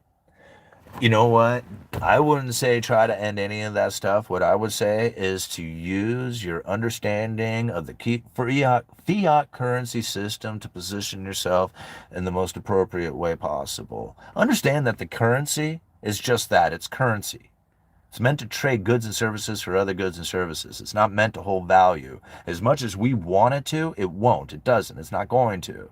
And this is really where the argument starts to come up, is that people are like, well, it really should. And it was just like, okay, if it should, then transfer it into something that will hold value. All right? Stop trying to expect it to do something it doesn't do. Right? And that's why I think a lot of ending of the Federal Reserve, or the idea of moving to a commodity-based currency, is just like, just do it. You can end the Fed for yourself. Like, look, here, I got a hat, says "in the Fed" right on it. All right? We can end the Fed. You can step out of it at any given time. You don't have to depend on them for anything in your life. You're choosing to do it every single day. Every day that you decide to complain about their existence, you're choosing to use it. All right? You're choosing to have it in your life. You secretly love it. Because if you had the opportunity to get out of it, you still wouldn't do it, because you have the opportunity to do it now. All right? You have the opportunity to get into your own gold standard now. Just transfer all your money into gold and silver and call it good. And then you don't have to worry about the Federal Reserve anymore. But you want everybody else to be doing the exact same thing. And so your expectations of other people out there are destroying your life. I wonder who's really doing that, right? Is it you or them? You have your ability to make any decision you want, and you don't have to participate in this if you don't want to. You choose to. You just rather complain about it being the case, as opposed to, taking care of business yourself. Ending the Federal Reserve is really easy. Just stop participating. But then it doesn't work out the way you want it to. So you do want to participate, you just don't like it. Okay? I don't know what to tell you, man. It's just like, I don't like anything. I mean, there's a whole bunch of stuff that I don't really like out there. It doesn't matter what I like or don't like. I mean, what difference does that make to you if I like it or don't like it? But I know that right now that I don't have to participate in any of this stuff if I choose not to. I'm choosing to do it every single day. Paying the taxes and going to work and doing all the other stuff and the bills, right? Every bit of it is a choice. And I ain't complaining about doing any of that stuff. I don't complain about how expensive it is. I don't complain how hard it is. I don't complain about any of that stuff out there.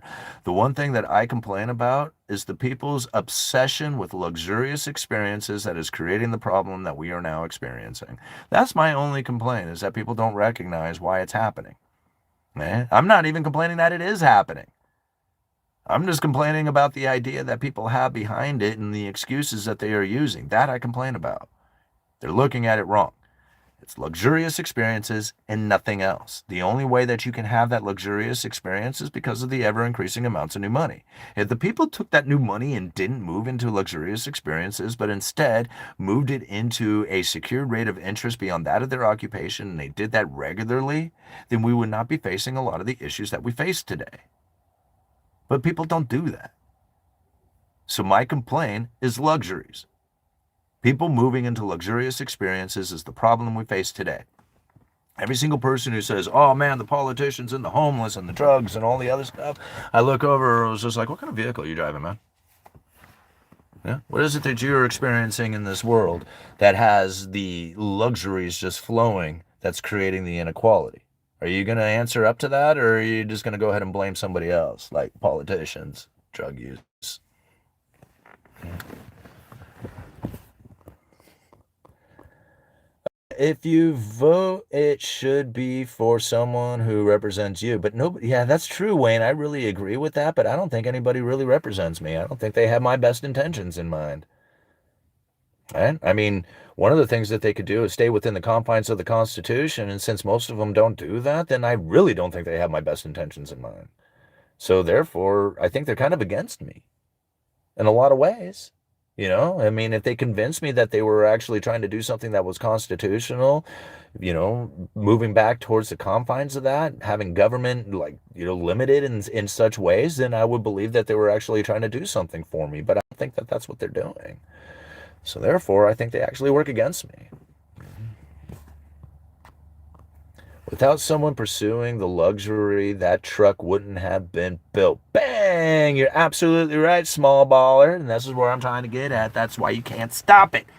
I was finally waiting for somebody to say out loud, right? You're absolutely right. None of this stuff would exist if it wasn't for the fact that people want luxurious experiences. Bang!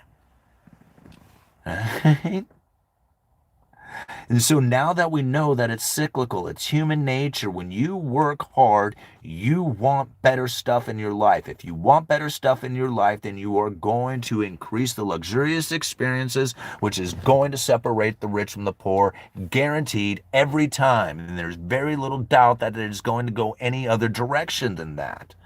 So now that we understand the reasoning that we have the problems we face today is because we know if we produce, if we work hard, if we save, that we want a new truck. And if we get that new truck, we can guarantee there's going to be inequality that comes from a result of it. Right? If we internalize that into our being, if we know it in our heart from the very beginning and we don't blame people for it, do you think the world would look like it does right now? I mean, think about it. Would people be making decisions that would have landed them in the position that they are today if they understood it? If they understood from the very beginning, working hard, moving into luxuries is going to separate the rich from the poor. And they knew it from the early age of a child.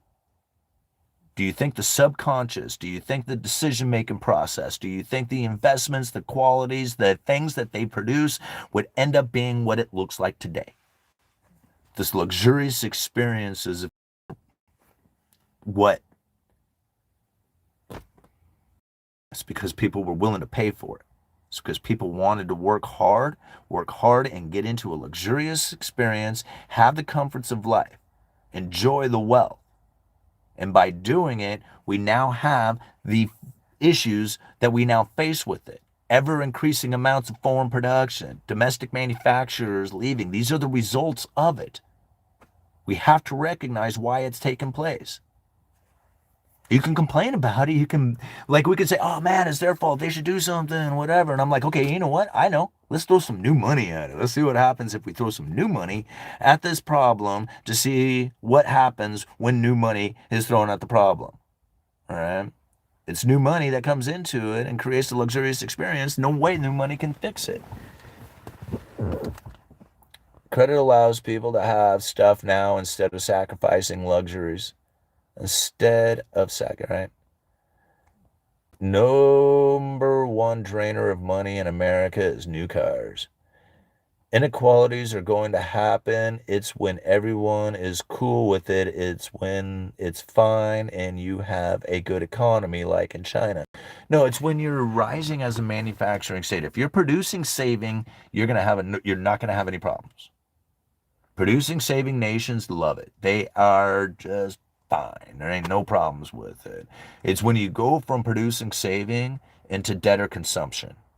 That's when the problems start to really exist. Because debtor consumption nations shouldn't even really exist. They only have a very limited amount of time before somebody stops issuing out the debt or lending them the money, and then the new money turns off, and everybody falls into pain and misery because they were not producing for themselves. They were instead buying that of a foreign producer. Right?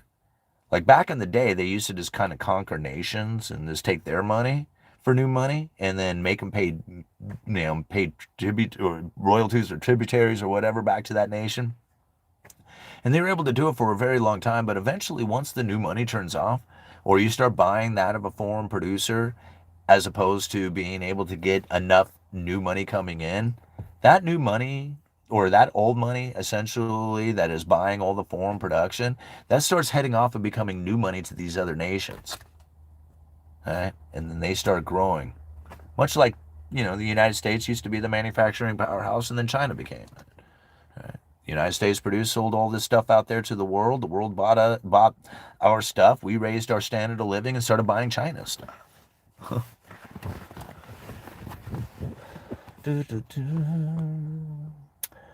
But, all right. Oh, yeah, for sure. I've gotten the overhead down to zero almost. I found an old electric Chinese mopped in the... Oh, Sarah's back. Sounds I found a vacuum cleaners, laptops. Okay, but man, the battery pack took like 500 hours of capacity testing each cell. So I don't know how free it was. Well, I mean, the experience, it was fun. The inequality was already there before you bought the new truck. If you don't buy that new truck, somebody else would have. Okay, well, let's think about it like this. If you didn't buy the truck and nobody else did, how much would the new truck cost? All right.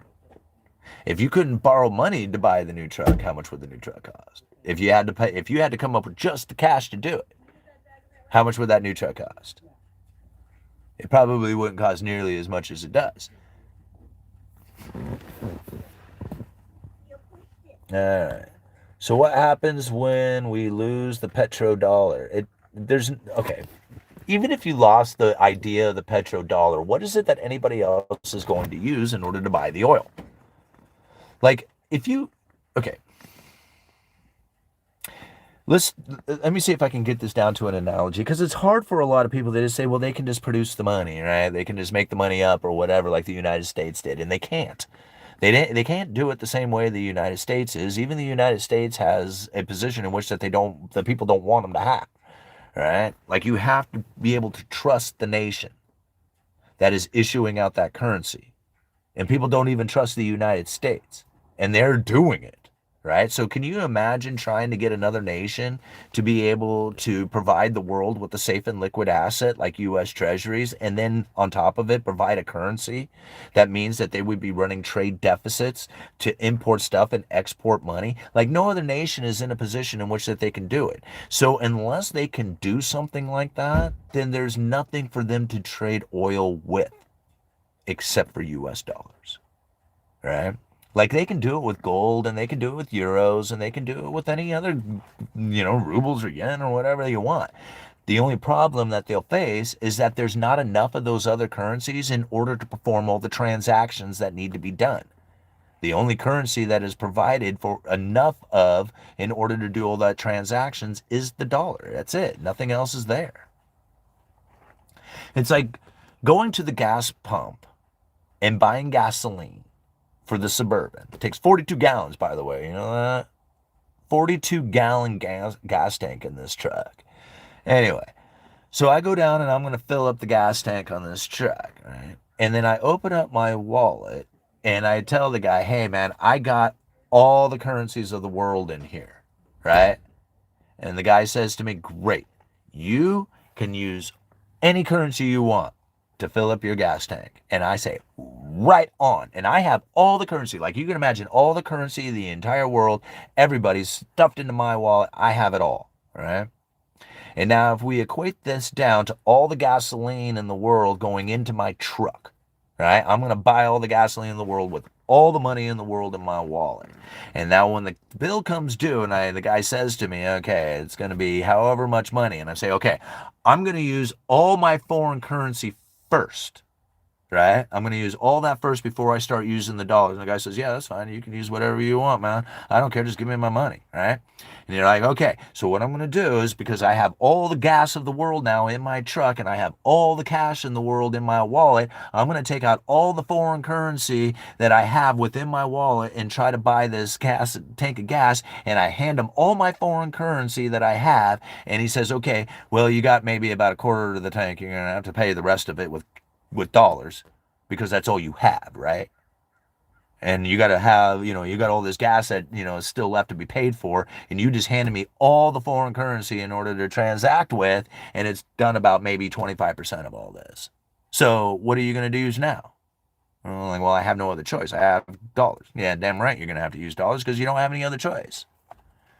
Right? I don't know if those numbers are exact, but that's essentially what's happened here, right? There's just simply not enough of this other currency to perform all the transactions needed, right? The only way to use those currencies is to cut back all the transactions that are taking place, which means that people will suffer and die and starve, right? More transactions, the more people eat.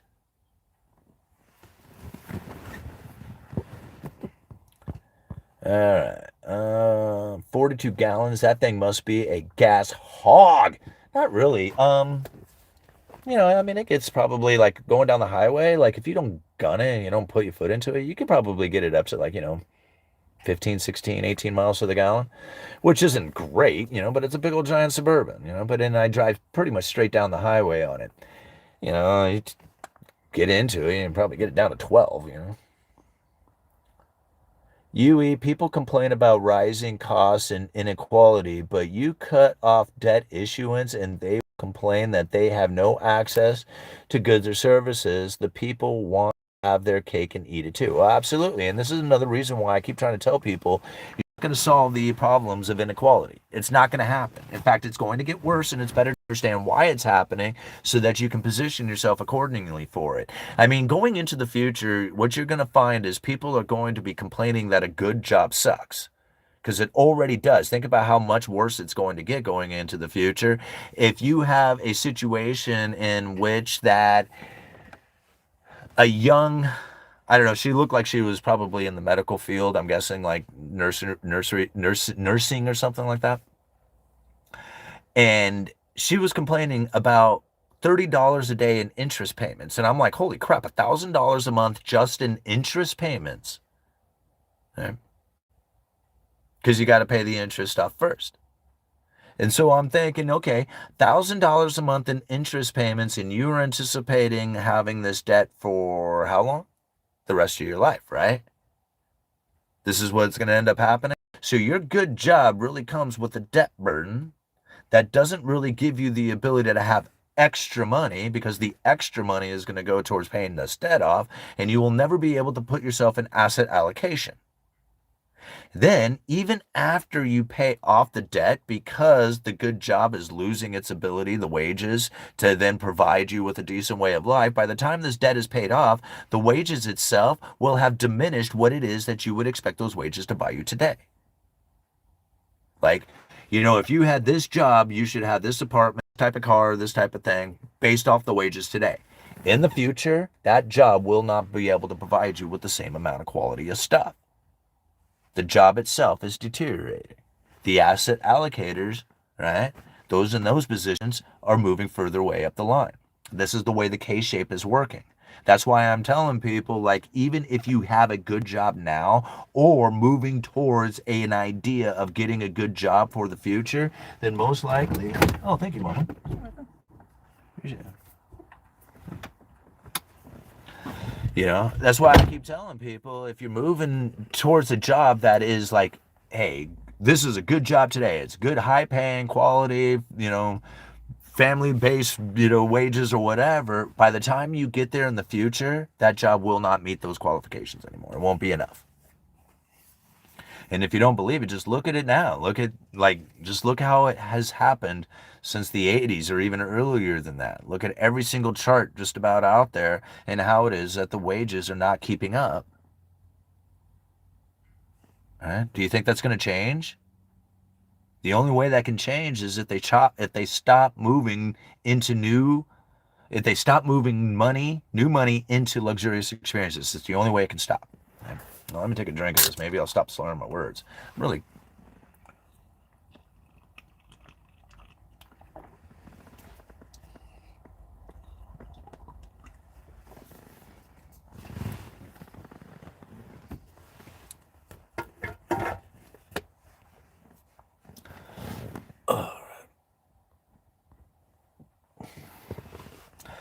Can I have a kiss, Simon? Who is it?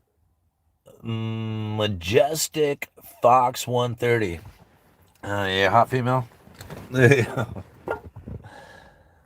And not one of those pretend ones either. Crew, my number are fact. DOGE saved 43 billion, but spending went up. Tariffs raised 165, but we spend 30 billion a day. Think about that.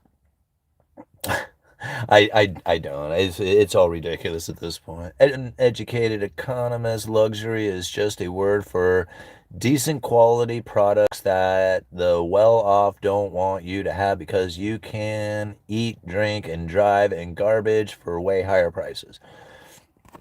Yeah, I mean, I don't know. What is luxuries? Luxuries is anything that's beyond what it is you're needing. I don't know. Student loan borrowers will start having their wages garnished January 1st. And you think about it. If you are in competition against everybody else who is going to become asset holders, and then all of a sudden they're in a position in which that their extra money is literally being taken away, what is the chances of them being able to become asset holders? Very few, right? It's taken out a whole crapload of competition. That's what I mean. That's honestly the way I look at it. It's like if they were paying attention to what they were doing, they wouldn't be put in this position. But instead, now they're going to get caught by surprise and they're going to take away a whole bunch of what it is that would be competing against the rest of the people out there who are trying to put themselves on the other side of the wedge. They are literally going to hey man, you're going to have to work even harder to pay off them debt, to deal with the garnishment in order to get that little bit of extra to secure the rate of interest beyond that of your occupation. Man, it's going to be even harder for those people. All right, student borrowers, we heard that one. I'm slipping on a cane sugar root beer. This is my luxury for today. Oh, sipping on, not slipping, sipping. They use such a polite sounding word like garnished. Yeah, doesn't it? It's almost sounds like something, garnishment on your plate or something. Okay. Simon, if you had a bunch of extra money, would you put the majority towards the stock portfolio or rentals? There are obviously pros and cons for each. Well, right now, I'd probably end up putting it towards the stock portfolios, just simply because I'm not into rental properties at this time. And I would love to be in rental properties, and people ask me all the time about it. And honestly, it comes down to a fear factor for me. I just don't like my area, and I don't want to buy a property that I'm not close to. If something was to happen with the property and I'm not near it, I'm tied with a day job and a location here that makes it very difficult for me to all of a sudden just pick up and bail off to this property to figure out what it is that's going on with it. And so when I have that sort of limitation in my life, or that sort of I don't even know how to put it, I don't want to necessarily call it responsibility. It's not the responsibility part of it, but it's the idea that if something was to happen, it would take away from another part of my life, right? And I can't have that necessarily happening. I have to have things in my life that don't affect other things, and so that's where even if something was to happen with the stock portfolio, and that's kind of isolated to the portfolio. It's not like I depend on that for anything. And it's not like I have to all of a sudden like call in and say, hey man, I can't show up for work or whatever reason because my stock portfolio was all of a sudden having issues. So in that sense, like this is how I've had to like essentially conduct myself here when I do want to be in property, but I don't want to necessarily be in property here in Astoria or even Clatsop County. I did some rental business, never again. The Fed is an artificial silver mine and is the only reason we have this high standard of living. No. The Fed is not the only reason why you have a high standard of living. It was because we were a saving producing nation. Okay? The Fed didn't have anything to do with your industriousness. Now, opportunities are given in credit scenarios. You have a great idea for a business. You don't have the money. You can go to somebody who has the money. Like we can use the Federal Reserve for an example. Borrow that money, take that money and bringing your idea to fruition, be profitable with that, pay back the Federal Reserve and have a business that you're operating on your own. Tell me that's a bad idea. All right, the Federal Reserve it gives you this opportunity. Other than that, you had to know somebody personally who has a bunch of money so that you could set up your business. Well, a lot of people will complain that the Federal Reserve has not only given this opportunity to people in such a way that then gives them the option to exploit the people themselves with it, and that very well does happen. However, if you understood that it was taking place and how it is that they are doing this, you have your own ability to exploit it in the same way. Like, you think about it, how many people do you know have borrowed money to buy rental properties? Lots. Like every rich person I know did it that way. Yeah. So they took the same system that they complain about, a lot of them, or everybody else complained about, and used it to their advantage in the most profound way. Uh, um, Actually, America was the only manufacturing country not destroyed in World War II. Probably gave us another position unlike anybody else, right? Uh, the wage garnishment trickle in slowly, but can take up to 15% of the disposable income. Right? Like that's a lot. 15% of your disposable income. I mean, think about how much you could put that towards getting a secure rate of interest. Instead, it's going to be going to paying interest.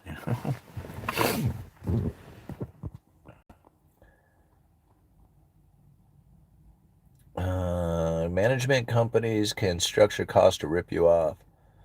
The Federal Reserve and the IMF operates with permission of the American Congress. Yeah, and ultimately they operate with the permission of the American people willing to use it. All right? We voluntarily use this system. We don't, many people won't believe that, but you do. You don't have to be in the dollar. You don't have to accept it. You don't have to do anything with it, right? You choose to. And again, like, everybody was like, well, what about all these other factors that are out there to conduct life with? And this is like, you don't have to do that. You don't have to get a driver's license. You don't have to pay taxes. You don't have to do any of those things. However, trying to conduct yourself outside of that system becomes very difficult if you don't know what you're doing. But it's very well something that can happen.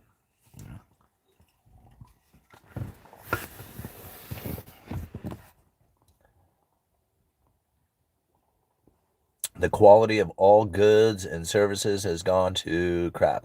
I don't know about that. Weaponry? Weaponry's gotten pretty good. Um, or they will take all of your income. Good luck because they let it up. It will be brutal.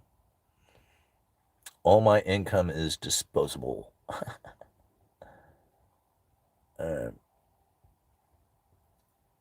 Property management, you have to be careful. You could be a bad manager. You know, having an 800,000 condo smashed by drug-fueled partygoers flash mob after small parties gets doxed and eaten the repair bills. Huh.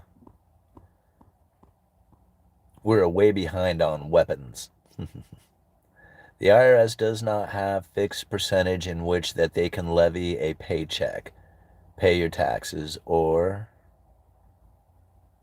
robotaxi will be so deflationary, quality of living for the poor will go up.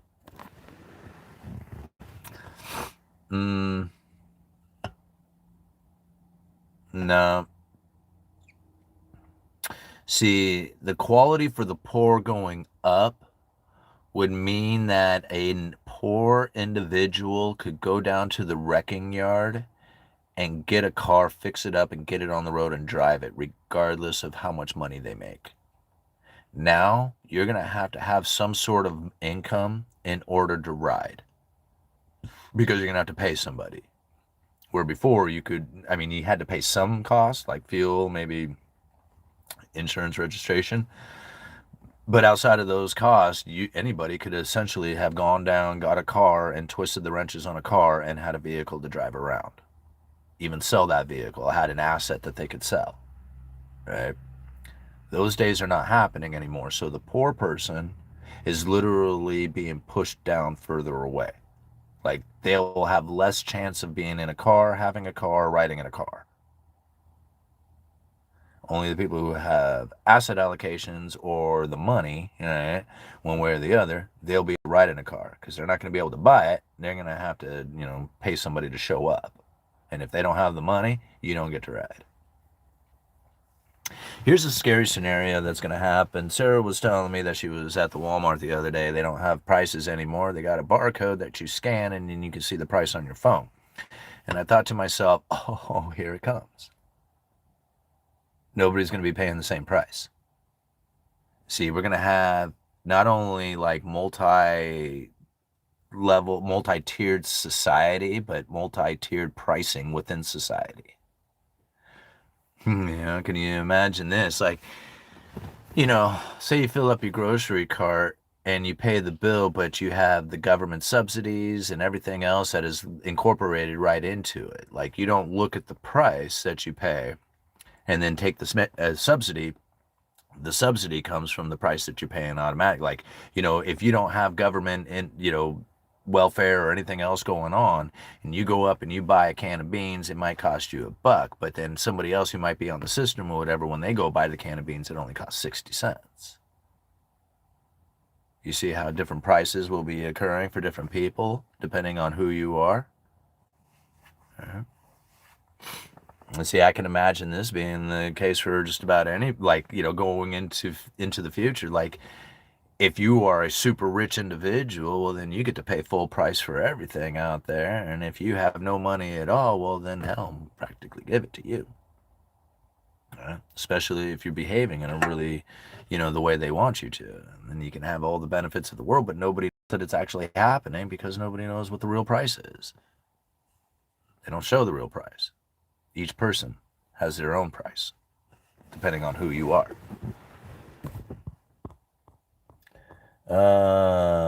Private pricing is a very slippery slope. That's crazy. Yeah, it is. Right? But you can totally see that happening. You can see why it would happen and that it's actually occurring that way. It's nuts. This is what we're going to. It's going to be like, if you have a K-shaped economy, that means you have two different types of economy, right? You got the people who are heading down the line with their jobs and their wages and less growth, less capabilities that way. And then you have the asset allocators who are just moving up and further away. Well, these people are going to have a harder time buying the beans, and these people are going to have an easier time buying the beans. And, what is it that you're going to do, Other than watch, poverty-stricken people try to fight over the little bit of food, or you try to do something about it with social conditionings and, the ability to try and say, hey, well, we'll give you food or make it cheaper for you. And then noticed if you did pay more for it.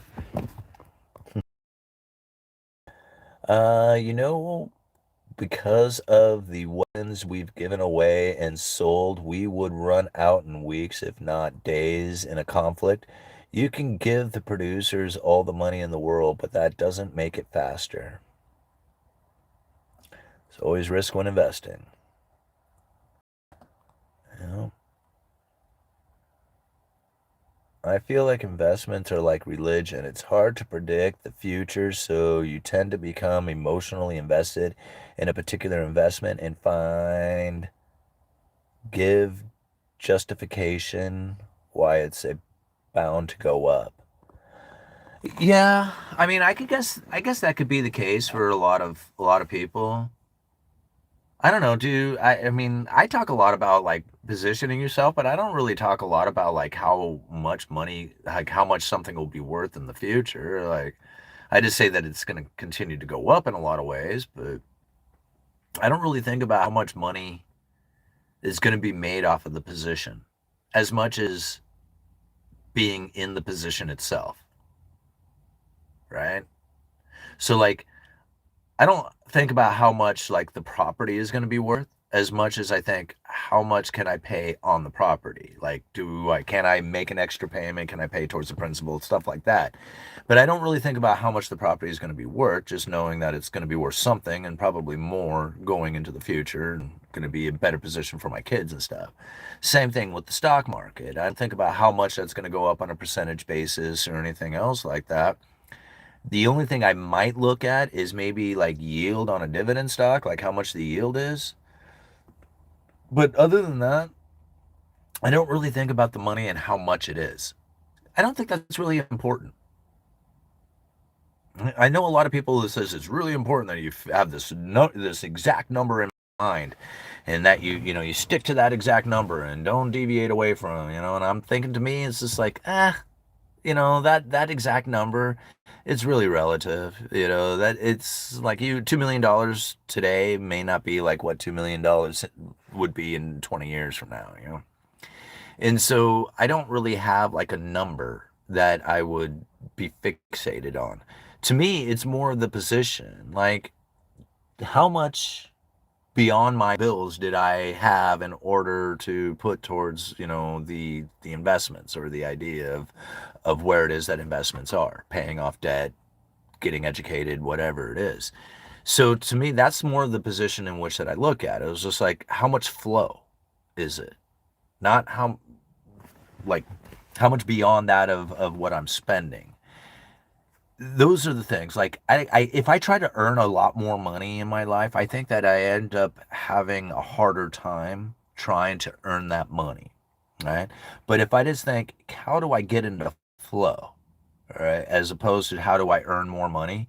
Because being in flow is kind of easy. You can pay off debt, you can, take on extra work, you can do all kinds of stuff to get into the flow.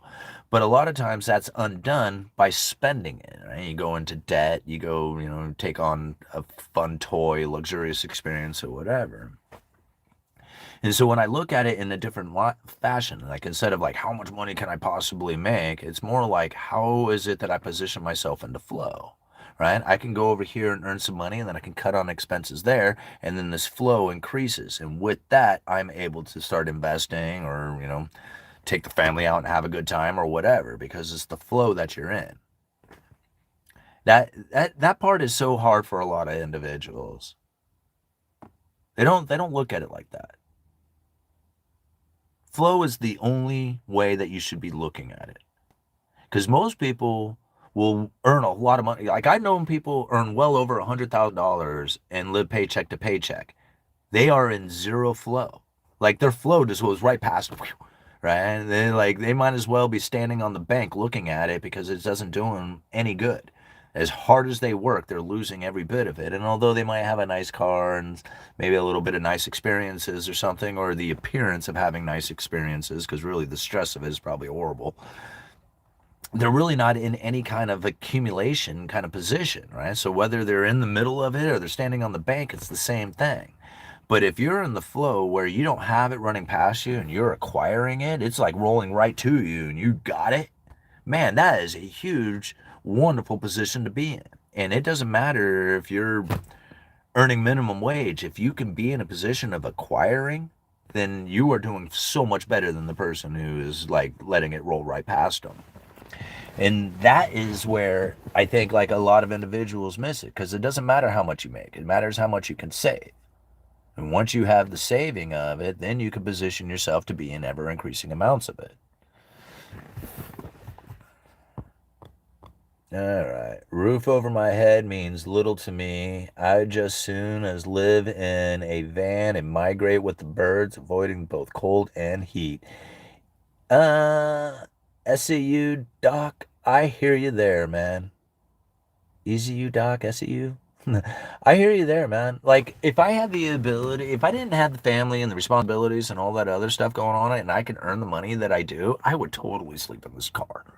I would like figure it out where I had no expenses whatsoever, and people go, "Oh man, what a miserable existence!" And I would laugh every single time I opened up my stock portfolio or bank portfolio or whatever it was that I had going on, because I know exactly what it is that I would be doing with that position if I had it. Right now, most people probably would feel horrible about that existence. They wouldn't want to be it. They would not like, I don't even know. Like they would look at that and then think less of themselves. And to me, I would think, man, how awesome of a position is that to have? You know? Alrighty, guys, I'm gonna call it quits. We're 2 hours into this thing. Simon, I don't think you do that, but some people are fanatic about certain investments, i.e., Bitcoin. Thanks for the response. Very interesting. Huh.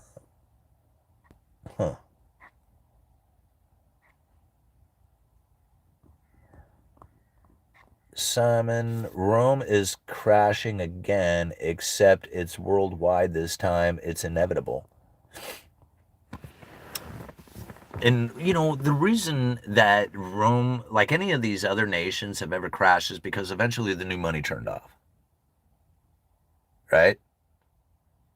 See, if you can look at it in that sense, when the new money turns off, everything will crash then. How is it that the new money is going to turn off if you got digital assets, negative interest rates? There's been plenty of times in the past that I didn't think that the Federal Reserve was going to be able to continue on, and I thought the dollar was going to fail. In fact, if you had asked me during the Great Financial Crisis, that's exactly what I would have told you, right? You got maybe 4 or 5 years left, and it's all over. Here it is, many, many years later, and the Federal Reserve still has schemes that they're playing that are new to everybody out there when it comes to understanding economics, because it's something that we have never experienced before. The idea of tokenization, the idea of negative interest rates, this is like all brand new stuff that never existed before. Right? So how long can it continue? This is anybody's guess. All right, guys, I really got to go. My screen is going black here because of the battery. But I really appreciate everybody being here. Thank you so much for hitting that thumbs up button. Uneducated Economist, you guys let me know.